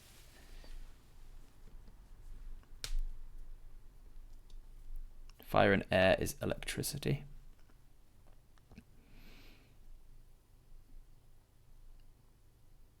Does it have to have the same number all the time? Ooh, can it change its body's form? Maybe it can actually, that's a good point.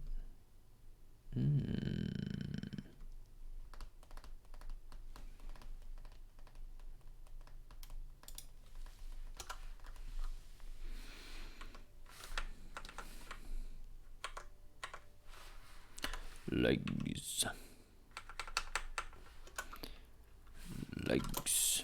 4. All right, so 82% say that it's going to have exactly 4 arms. Cool. How many legs now? Poll. How many legs must a man walk down? How many legs? This is specifically limbs only used for walking or crawling or whatever, I guess. 0 legs, 1 leg, 2 legs, 3 legs, or 4 plus legs. 1 minute poll starting now. We've got legs, we've done arms, we need to do tentacles, we need to do wings. What other limbs can a person have, a creature have? Arms, legs, tentacles, wings, limbs specifically. Obviously it's going to eventually get tails. Talk about how many eyes, ears, horns, antenna.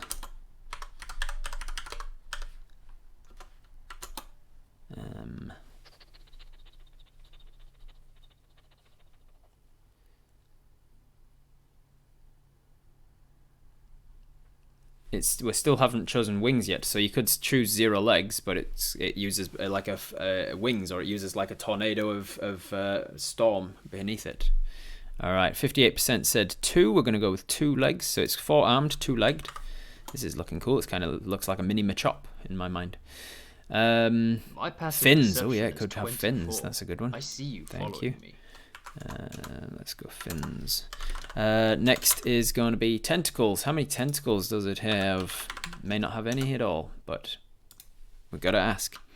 How many tentacles? Does it have tentacles?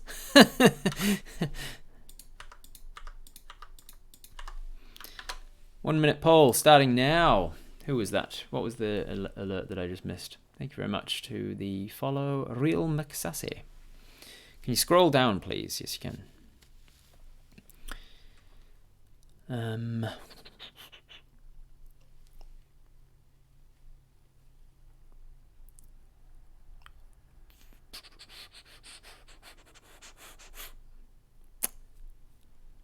So it's not going to be a cat. I'm afraid not, Anton.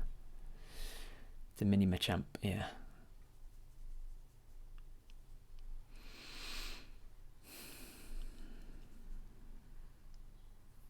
A tiny winged monkey. What if it had a total number of limbs, but it could shift to any number of each that suited the purpose? Yeah, maybe. Crustacean. Like Taz from Looney Tunes? Yeah, it could move around like Taz from Looney Tunes. But no, it seems like it's got legs. So it's going to have a walking speed, no doubt. Doing work, lots of arms. 0 tentacles. Alright, so it's got 0 tentacles. How about wings? You are all pretty much agreed that it was going to have 0 tentacles, with 5 of you wanting 4+. So either 0 or all of them. Poll. Wings. 0, 1, 2, 3, or 4+. It's going to be interesting to have 1 wing. Like if you guys decide that it's got an odd number of wings, it's going to be an interesting one. Just like one big wing that flaps. It just keeps tumbling over itself because it's got nothing to push against on the other side of it. How would something fly with 1 wing? Maybe it's like maybe it's got like a helicopter situation where it's got like one wing that's attached to like a ball and socket joint that can just like spin around, and it spins the wing around. Yeah, goodness. How many wings has it got?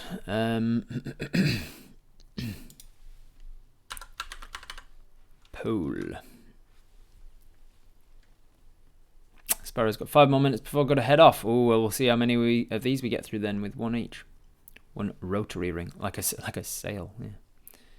A billywig in Harry Potter only has 1 wing. I think you're right. Actually, Mythical. That does sound familiar.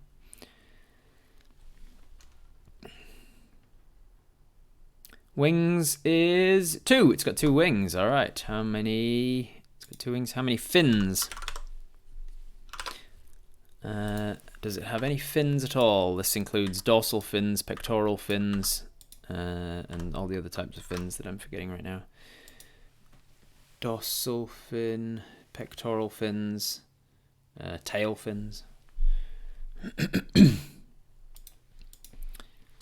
2 wings. So it's got 4 arms, 2 legs, 2 wings, 1 head. It's got a flesh and blood body, but it uses air, fire, and water.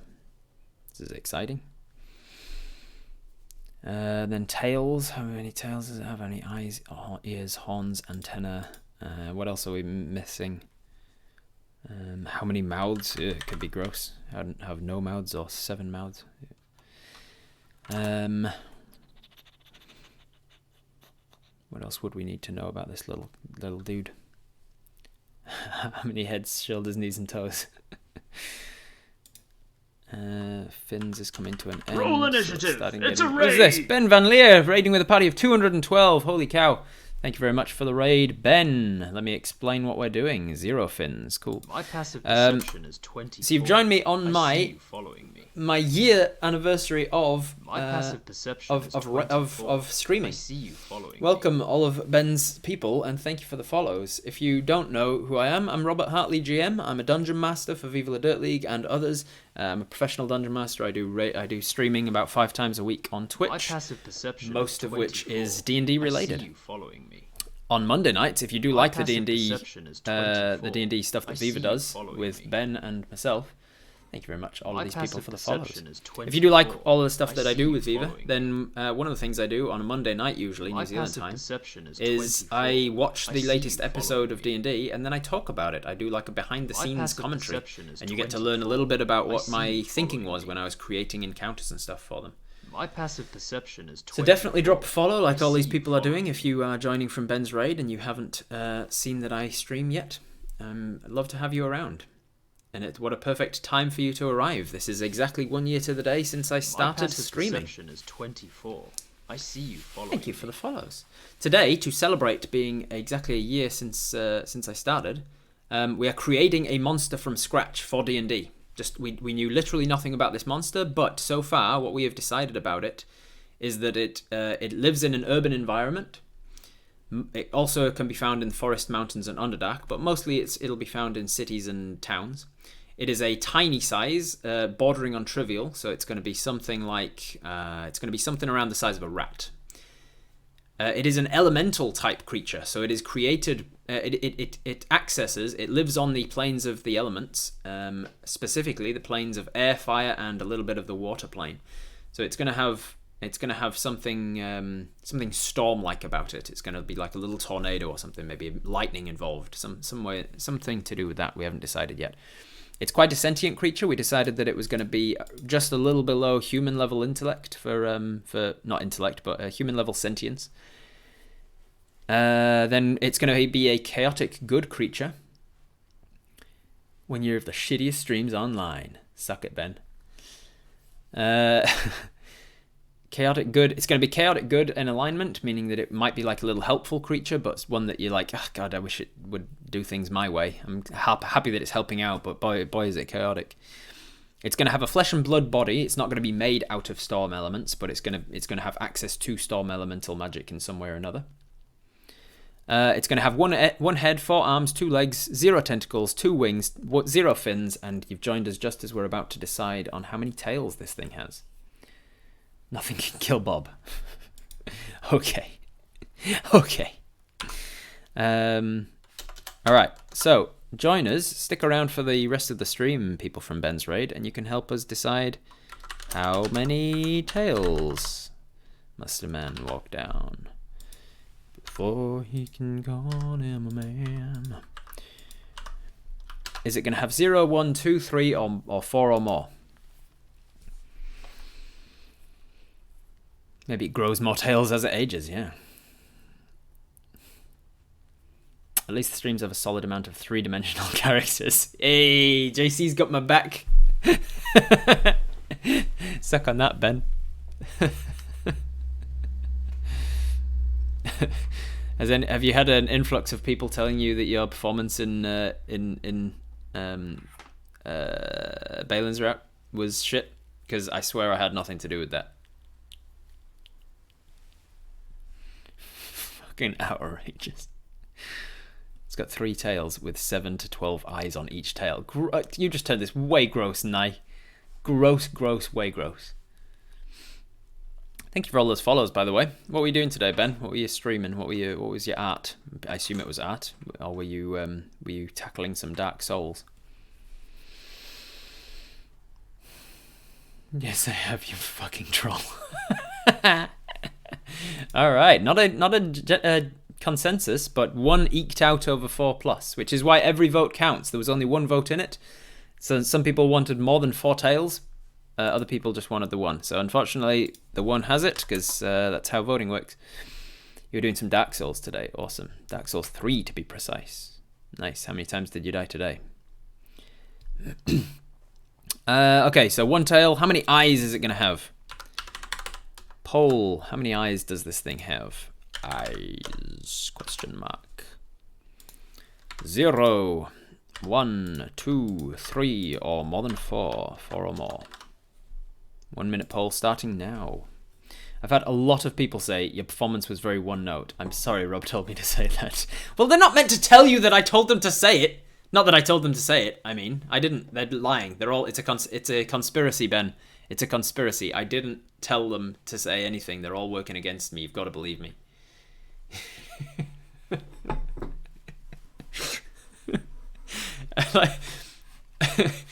I love that you confided in me that you basically had a panic attack over how you were worried your performance was bad, and I fucking jumped on it and told everyone to like feed on a fucking panic attack.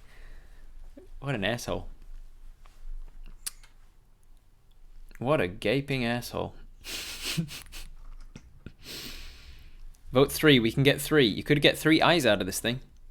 You're a fucking sadist. I think I am. 2 eyes. All right, it's gonna have 2 eyes. How many votes were in it? Ooh, almost got three eyes out of that thing. What was your alignment again? That's a good question. We'd talk about my alignment. Making the chaotic electric creature blind. That sounds dangerous. Yeah. How many ears does it have? Poll. How many? I should really get these prepped ahead of time. I always forget because I get chatting. Ears. 0. 1 ear, 2 ears, 3 ears, or 4 or more ears. 4 plus ears. How many ears does it have? Time starts now. If it doesn't have ears, it doesn't necessarily mean it's deaf. It could use some sort of, I don't know, some other way of hearing things. It would probably be deaf, let's be honest. If it has no ears, it's probably a deaf creature. But it could have tremor sense or something. Could use other senses to get around. It doesn't necessarily need to hear things. Sparrow's got to go. No worries, Sparrow. It's been great having you here. Enjoy the rest of your day. Is your alignment on your character sheet that you did with your friends? No, I don't think we did talk about alignments, actually. Could have tremor sense. Could have blind sight. How many ears? We got 2. 2 eyes. 2 eyes. We're still working on ears. Let me get the next one ready. I remembered this time. Pole. If I start that now, will it end the old one, though? Can we go for a fractional amount of ears? It's got half an ear. No, we cannot. You can go for half a pinner if it's been in a fight, but your ear isn't actually this bit. This bit isn't the ear, believe it or not. This bit is the pinner, and this hole here is the ear. Nerd! Next up, horns. How many horns does it have? Response. Has it got 1 horn? 0 horns, 2 horns, 3 horns, 4 plus. Same as... Oops. 4 plus. 1 minute pulse starting now. How many ears? It had 2 ears, right? Yeah. So 2 eyes, 2 ears.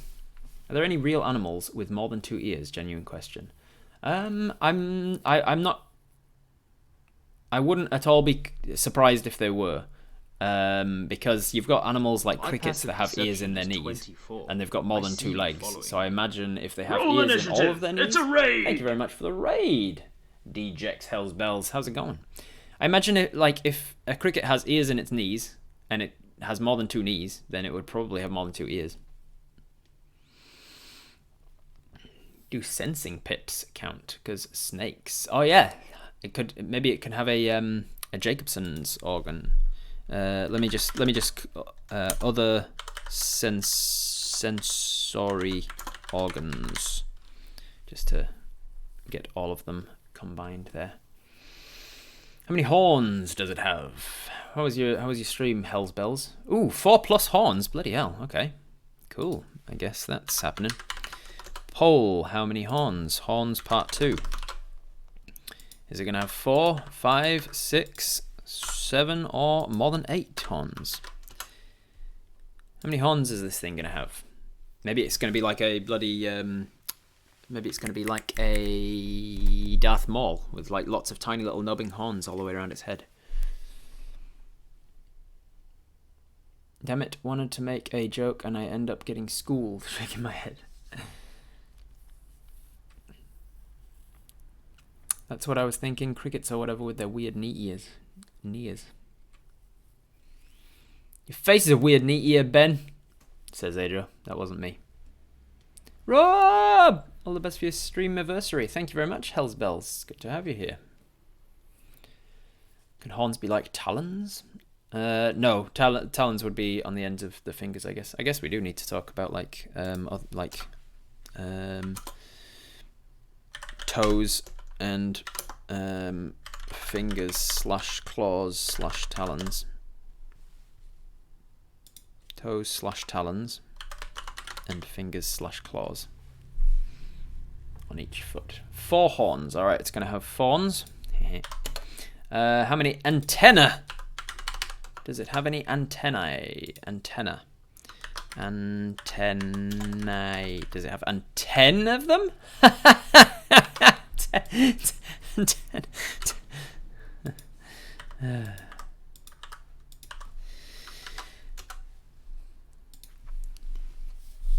A total noob here. I get the gist of raid, but can someone explain what's supposed to happen? Well, boring. Basically, what it means is at the end of a stream, when I'm finished streaming and I look at my stream viewers and I'm like, oh man, there's 200 people watching me.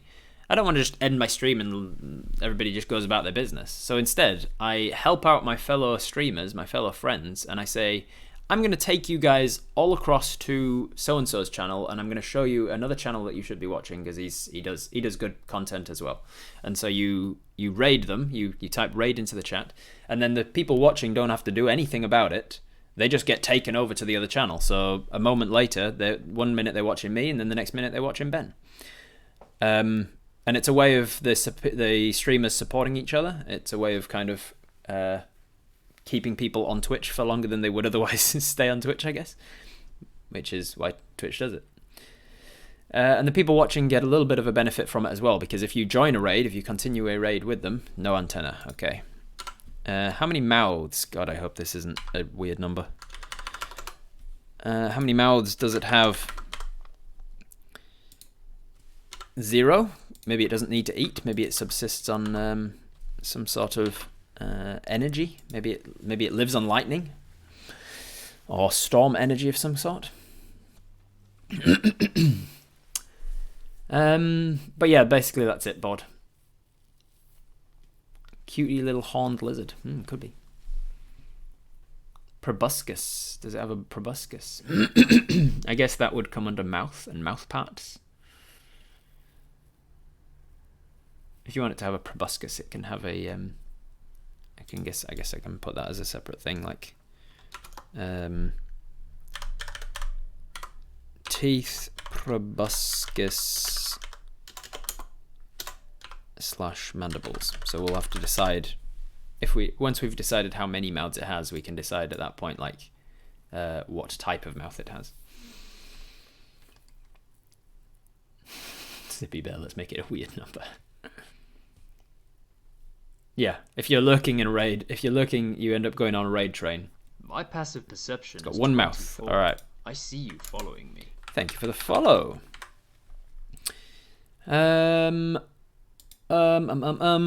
Let's jump down to type of mouth. Type of mouth. Can anybody think of other types of mouth?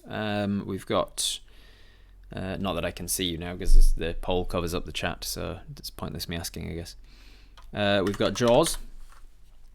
We've, like ours obviously, we've got mandibles. We've got a beak. We've got a proboscis. Proboscis, for those who don't know, is like the pointy needle part of like many insects. Proboscis, beak, mandibles, jaws, sucker, I guess, some sort of suction, I don't know, a rasp, like a tongue, like a snail has a tongue. What are the mouth parts can you have? I'll just put other in case I've forgotten one. Jaws, mandibles, beak, or proboscis, or other. What sort of mouth part is it going to have?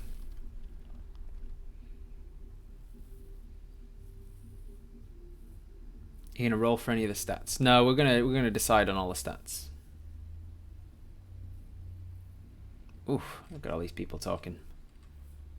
Good to have you all here. This is a good day, good session. Some people are going to be drawing this creature as well. I know that Ajo is drawing along and Sparrow's going to draw it later. So it's going to be interesting. Do we have an integument poll for this? Yeah, that's a good one. I knew that would have to come up eventually. I forgot to add it to the list though. Integument. We'll decide on that. Your mum's a good session. Oh, that's good, Ben. Oh man, that's good. You did a good one, everybody. It's gonna have jaws. One mouth brackets jaws. So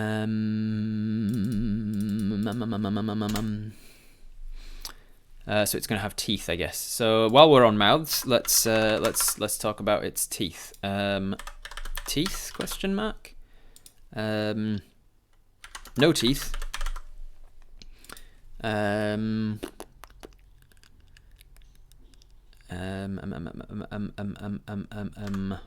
Fangs.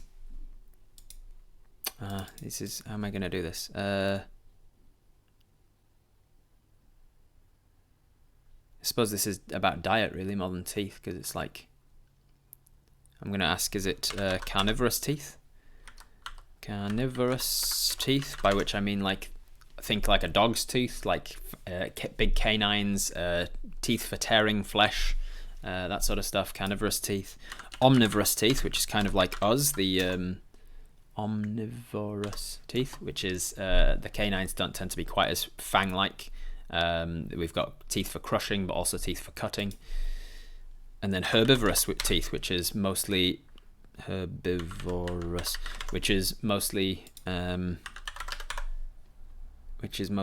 crushing teeth and grinding teeth for grinding up plant material. So there you go. Lamprey, the lamprey mouth, the circular sucker. Plates, duck teeth. Duck teeth? What teeth do ducks have? Omnodonth teeth, like seals. Do seals have teeth that are just all across the board, just normal, all across the board the same? Weird.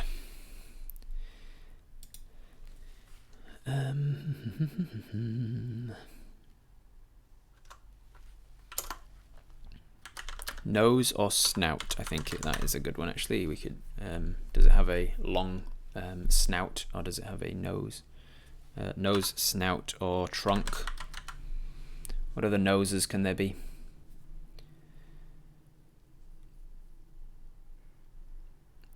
Oh, yeah, goose teeth with the really terrifying tongue teeth or something, right? Omnivorous teeth. Okay, so it's going to have mouth with jaws and omnivorous teeth. Omnivorous teeth. Almost human-like teeth, I guess. Any other types of nose? Let's do noses now. Let's go pole. Nose? Question mark. Let's go no nose. Obviously, it wouldn't be able to smell then. No nose. Nose. Trunk. Long. Flat nose. So like flat nose. I'll say flat nose, meaning like it's got a human-like nose, like a flat face. Flat face. Flat-faced nose, like us. A trunk, long nose, or like an anteater or an elephant or something, or like a snout, like a long nasal cavity that gives a very good sense of smell, like a dog or a canine of some sort. Can't think of any others off the top of my head, so there you go. Voldemort nose. Could smell with the tongue like a snake. Yeah, well, that's coming under other sensory organs. That's called the Jacobson's organ, where they capture the particles on the tongue, and then they bring it back to the top of the roof of the mouth, where there's an organ that can then sense them. I'm getting close to a cute little lizard. Maybe. Six-armed, two-legged lizard. A smoke gecko. Ooh, that's a good one. Smoko.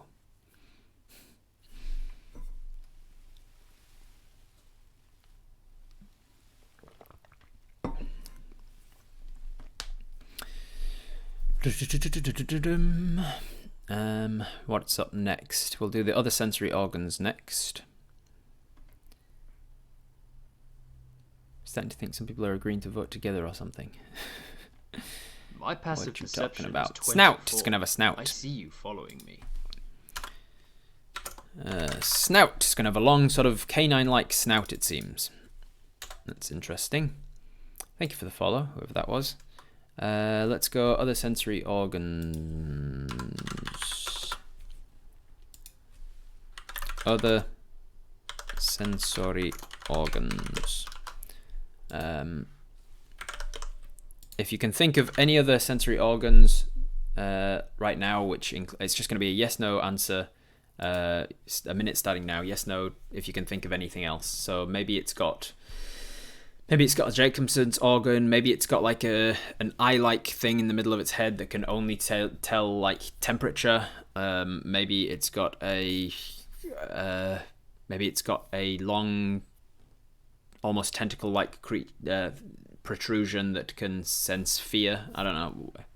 Whatever. Sensory organs. Whiskers, I guess, are sensory organs, aren't they? I never really thought of that. I was going to do Whiskers as a separate thing, but I guess Whiskers are a sensory organ, so...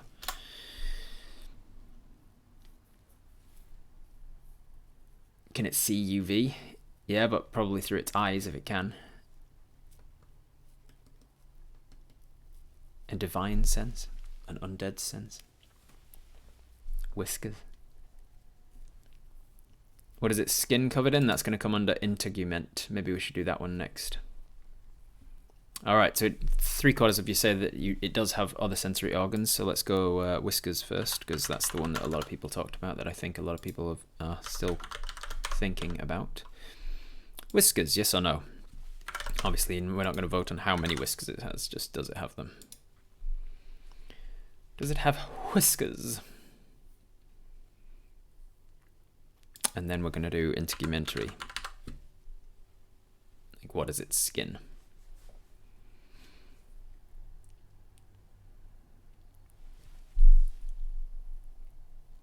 What are the options, Adria, for integument? We've got scales, feathers, skin, fur. I know skin and fur are basically the same, but you know what I mean. Like, does it have? Like, you wouldn't say that an elephant has fur, but you would say it has skin.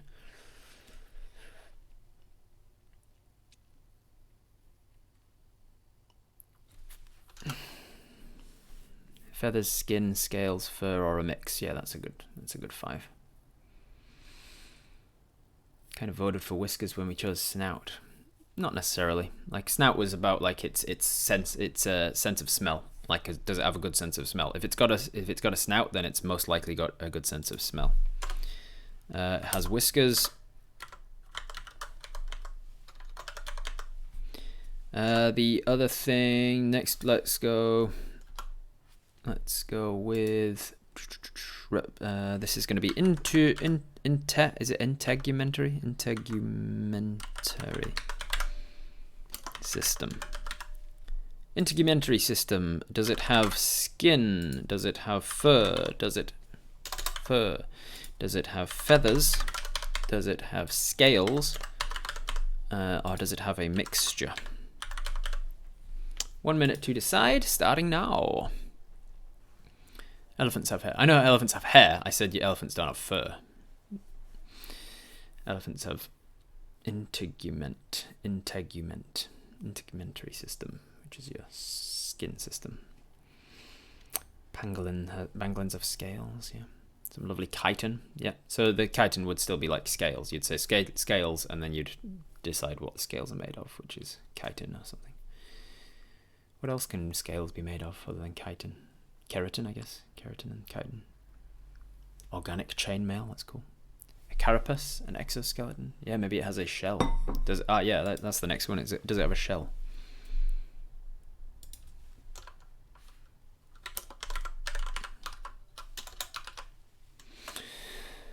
Love the level of detail. Well, we gotta be. There's people drawing it, so we gotta get this thing right.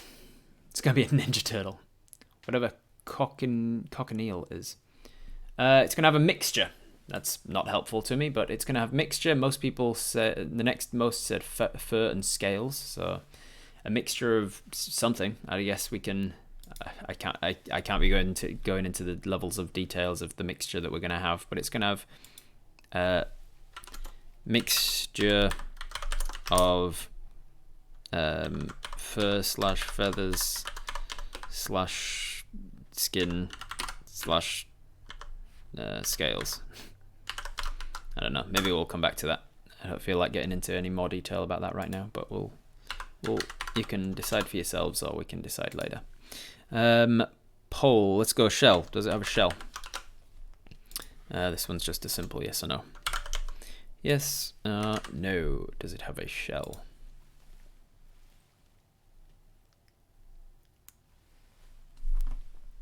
What abomination are we creating? Well, let me recap for people. It is an urban-based creature, so it lives mostly in cities and towns. It is tiny-sized, bordering on trivial, so it's going to be like rat sort of size. Is it going to be... it's an elemental, mixture of air, fire, and water. It has access to those things, but its body is not made out of those things. its body is made out of flesh and blood. It's got 1 head, 4 arms, 2 legs, 0 tentacles, 2 wings, 0 fins, 1 tail, 2 eyes, 2 ears, 4 horns, no antenna, 1 mouth with jaws and omnivorous teeth. It's got a snout, it's got whiskers, and its skin is made of a mixture of fur, feathers, skin, scales in some relative mix or not.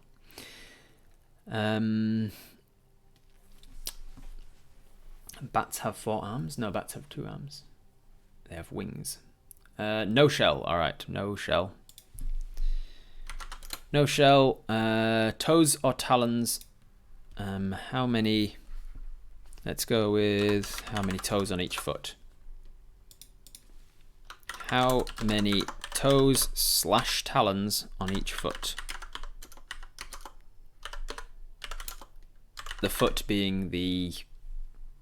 It's not an organ, is it? Is a foot an organ? The foot being the part at the end of the 2 legs that it has.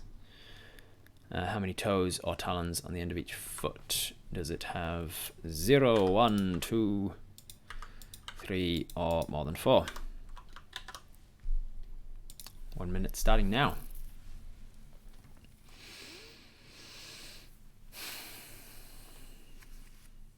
Watching you with the VLDL guys was my doorway into D&D. Cool. Loved the first series and can't wait to binge the new stuff soon. Thank you, Jabrock. The limb extremities. Yes. Foot is an appendage. We're asking about digits now. How many digits on the appendage and the end of the limb? The walking limb.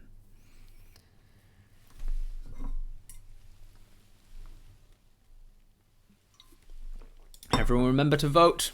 We're currently coming in at 3 or 4 plus.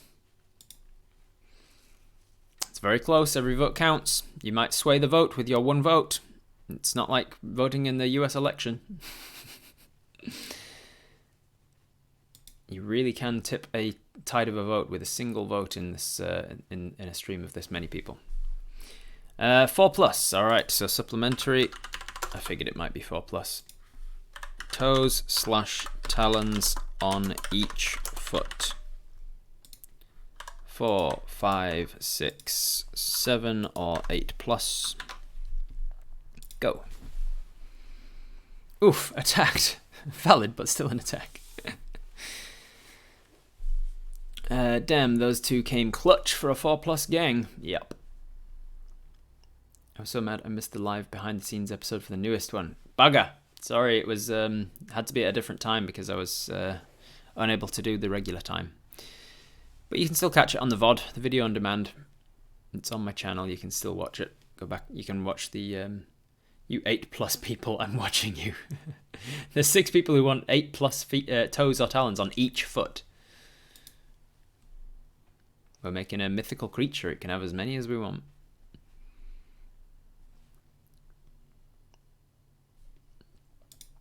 We've got a lot of people wanting 4 toes, some people wanting 5, not many wanting 6 or 7, because if you want more than 5, then you probably want more than 8. Two Bread Tom wants 10 toes on each foot. Bloody hell. Did I learn what VOD stands for? Really? Alright, 4. We've got 4 toes or talons on each foot. And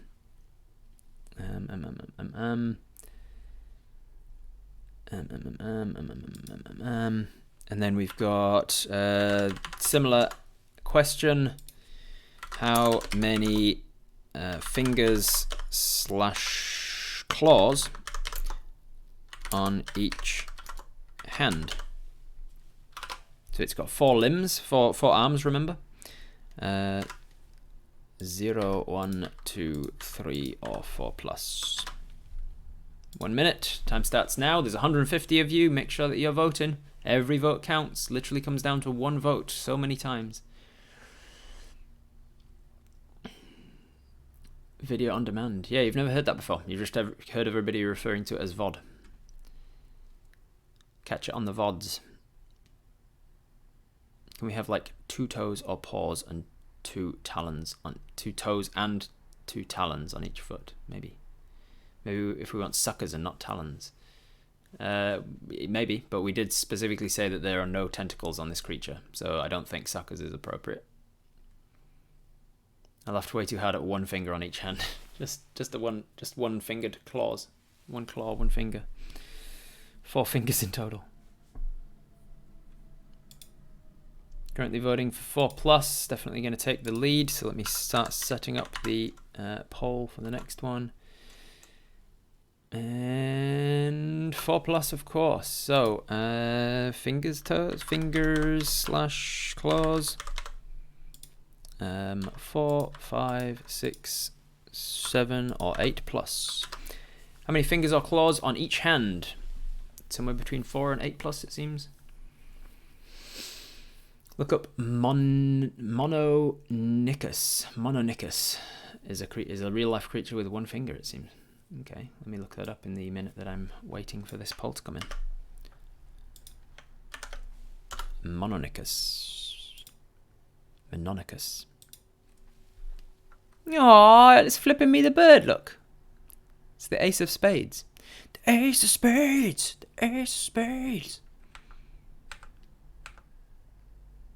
It's just got like, it's got weird like, but surely this counts as a finger in this bit though, right? I don't know. Oh, I don't know. Or were you talking about this guy? It seems more, Adria, that you would have been talking about this guy. Not this bug dude.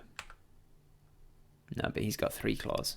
Oh no, this dude. You're talking about this dude with the 1 finger, right? Cute. Fingers and claws. Ooh, okay, we've got a tie. 5 or 8+. So we're going to do that again. Poll. Fingers / claws. We've got 5, 8, 9, 10, or 11+. How many fingers or claws? 5, 8, 9, 10, or 11+. On each hand, remember, and it's got 4 hands. And it's the size of a rat, so each of its fingers would be very tiny. And we're including opposable thumbs as fingers, of course.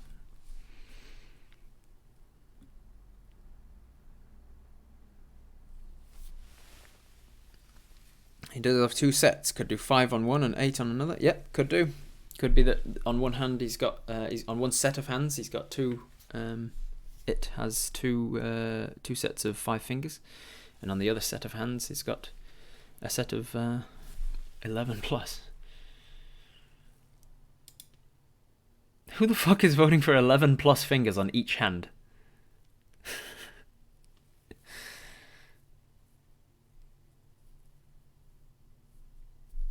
Alright, 5. It's got 5 fingers on each hand. 5 fingers or claws on each hand. We've decided on its integument. We've decided no shell. What else am I missing? Am I going back to sensory organs now? Is there any other sensory organs that you can think of that I should remember before just putting sensory organs again? Now that we've got Whiskers as a separate thing, we've already decided on Whiskers. Penis is not a sensory organ. Echolocation is not a sensory organ. That would come under ears. Pituitary gland, 3rd eye. What does that sense, though? Compass. Oh, okay, yeah. Let's just do the senses individually then. Sense magnetism. Can it sense magnetism? Yes or no? 1 minute to decide. Can it sense magnetism?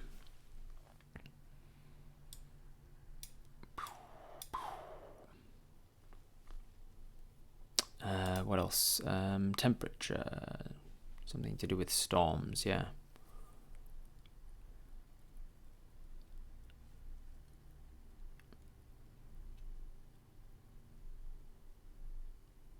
Can it? Oh, maybe it's got a barometer, like an internal barometer, because then it can tell something to do with weather, like when the weather's going to change and shit. Humidity, a humidity sensor. Magnetism is normal for flying things, yeah. Most flying things know some sort of. That's one of the leading theories as to like homing pigeons and shit, isn't it? Like Earth's magnetic field, like working like working from that to know your way. I don't know if that's been proven, but I'm pretty sure that's sort of one of the leading theories. Air pressure. That's barometers, yeah. So it can sense magnetism. Can sense magnetism. My passive perception is 24. I see you. I see you following me. Thank you very much, Elite. Next one we shall go. Does it have a barometer? Internal, some sort of natural barometer. So can it sense like air pressure? Air pressure. So a new adventurer Thank you very joins much, the team. Elite, for joining the adventuring team. Barometer, can it sense air pressure? So that would be, can it sense like changes in the weather that are coming? Is it that way inclined with the storms? We've said that it's kind of like a little storm creature of sorts, but it could just be that it's using electricity and thunder and stuff, but not necessarily that it can affect the weather or can control the weather or can predict the weather. It is a mixture of air, fire, and water.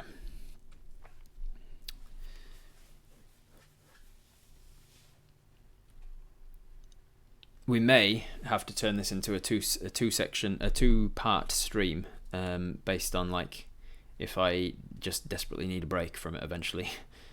Oh shit! I was meant to drop my car off. Ah, damn it! I forgot about that.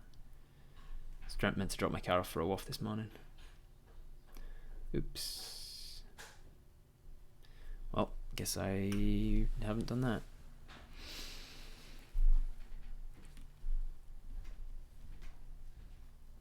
We need an asterisk on the number of fingers. They have 5. They can move depending more. Yeah, maybe. Air pressure. So it can sense the air pressure, can sense magnetism, and air pressure. How it does that is up to you. I'll leave that sort of level of minutia up to the artist to decide.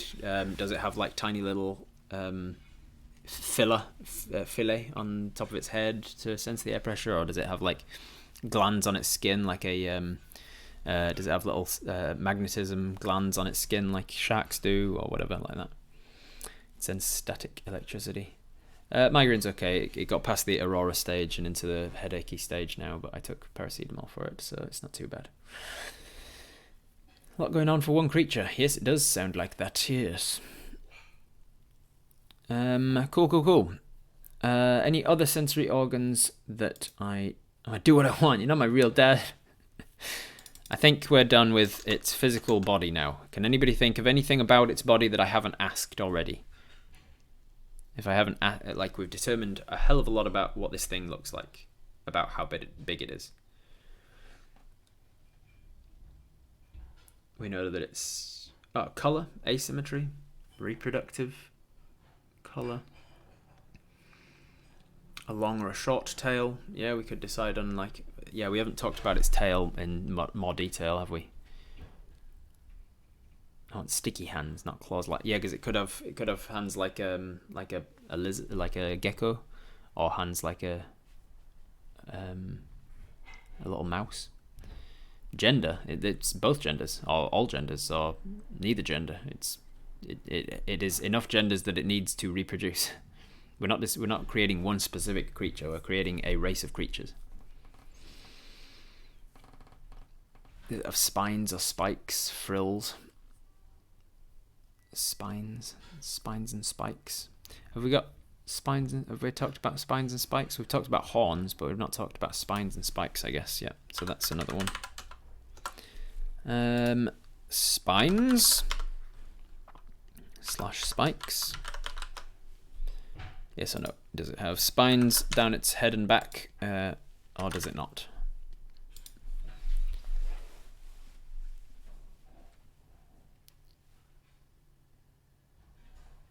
Could be that all females reproduce by kleptogenesis or parthenogenesis. I don't know what those mean. Kleptogenesis means like stealing genes. Phoenix style reproduction. It destroys itself and reproduces that way. Type of tongue. I mean, what type of tongue does it have? Does it have a forked tongue or not? I feel like we're getting too much into the weeds now. We need to move on. We've got too much Too much more to decide still. Stealing sperm from other species. Oh, okay, cool. Wow, that's weird.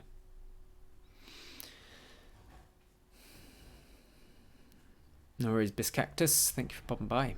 Since we're creating the species, yes, it does have spines and spikes. Okay, spines / spikes. Spikes. Can't bloody type. Since we are creating the species, should we determine how it reproduces or if genders look the same? Yeah, okay. Let's discuss that. I think that might be important for drawing it. You might want to know if it has gender dimorphity. What is it called? Sexual dimorphism. How many lungs does it have an air bladder? We're not getting into the weeds there.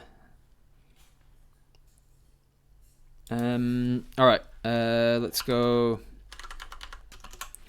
Reproduction.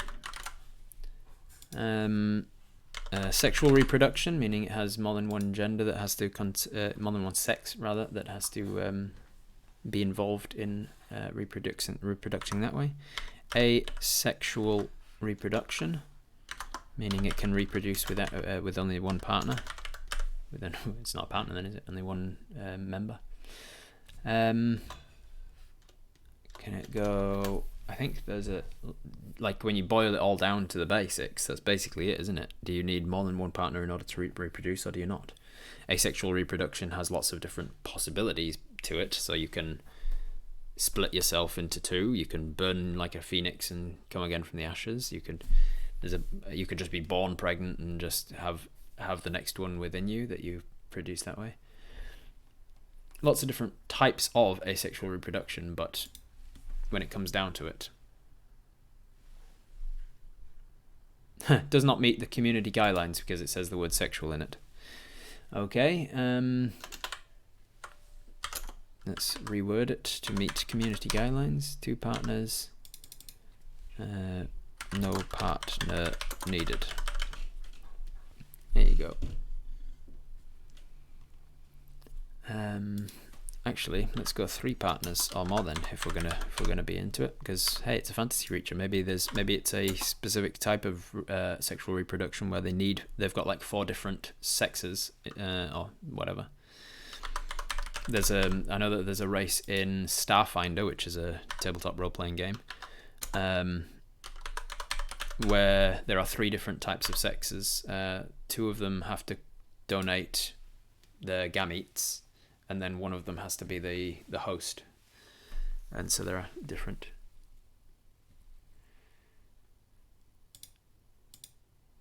Content does not meet the guidelines. What? Method of procreation. It just doesn't like the word reproduction, maybe? Method of procreation, does it like that? What the fuck is happening? Why? I'll just go method of repro. Maybe that'll...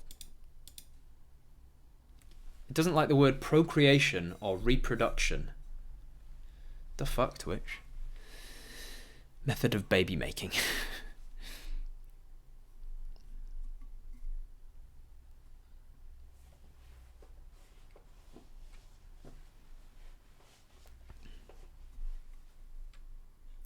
Feels like a tangent. No, it does. The monster manual does actually go into reproduction quite often with monsters. Like how they reproduce is very common in monster manual stuff.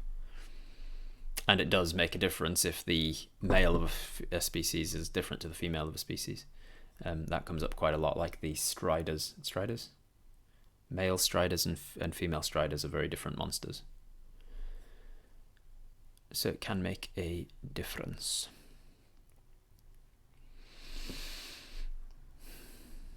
Yeah, if we do 3+ partners, multiple artists could have a correct interpretation. You could be like, oh, you're creating a... All right, so with almost half of you decided that it has asexual reproduction.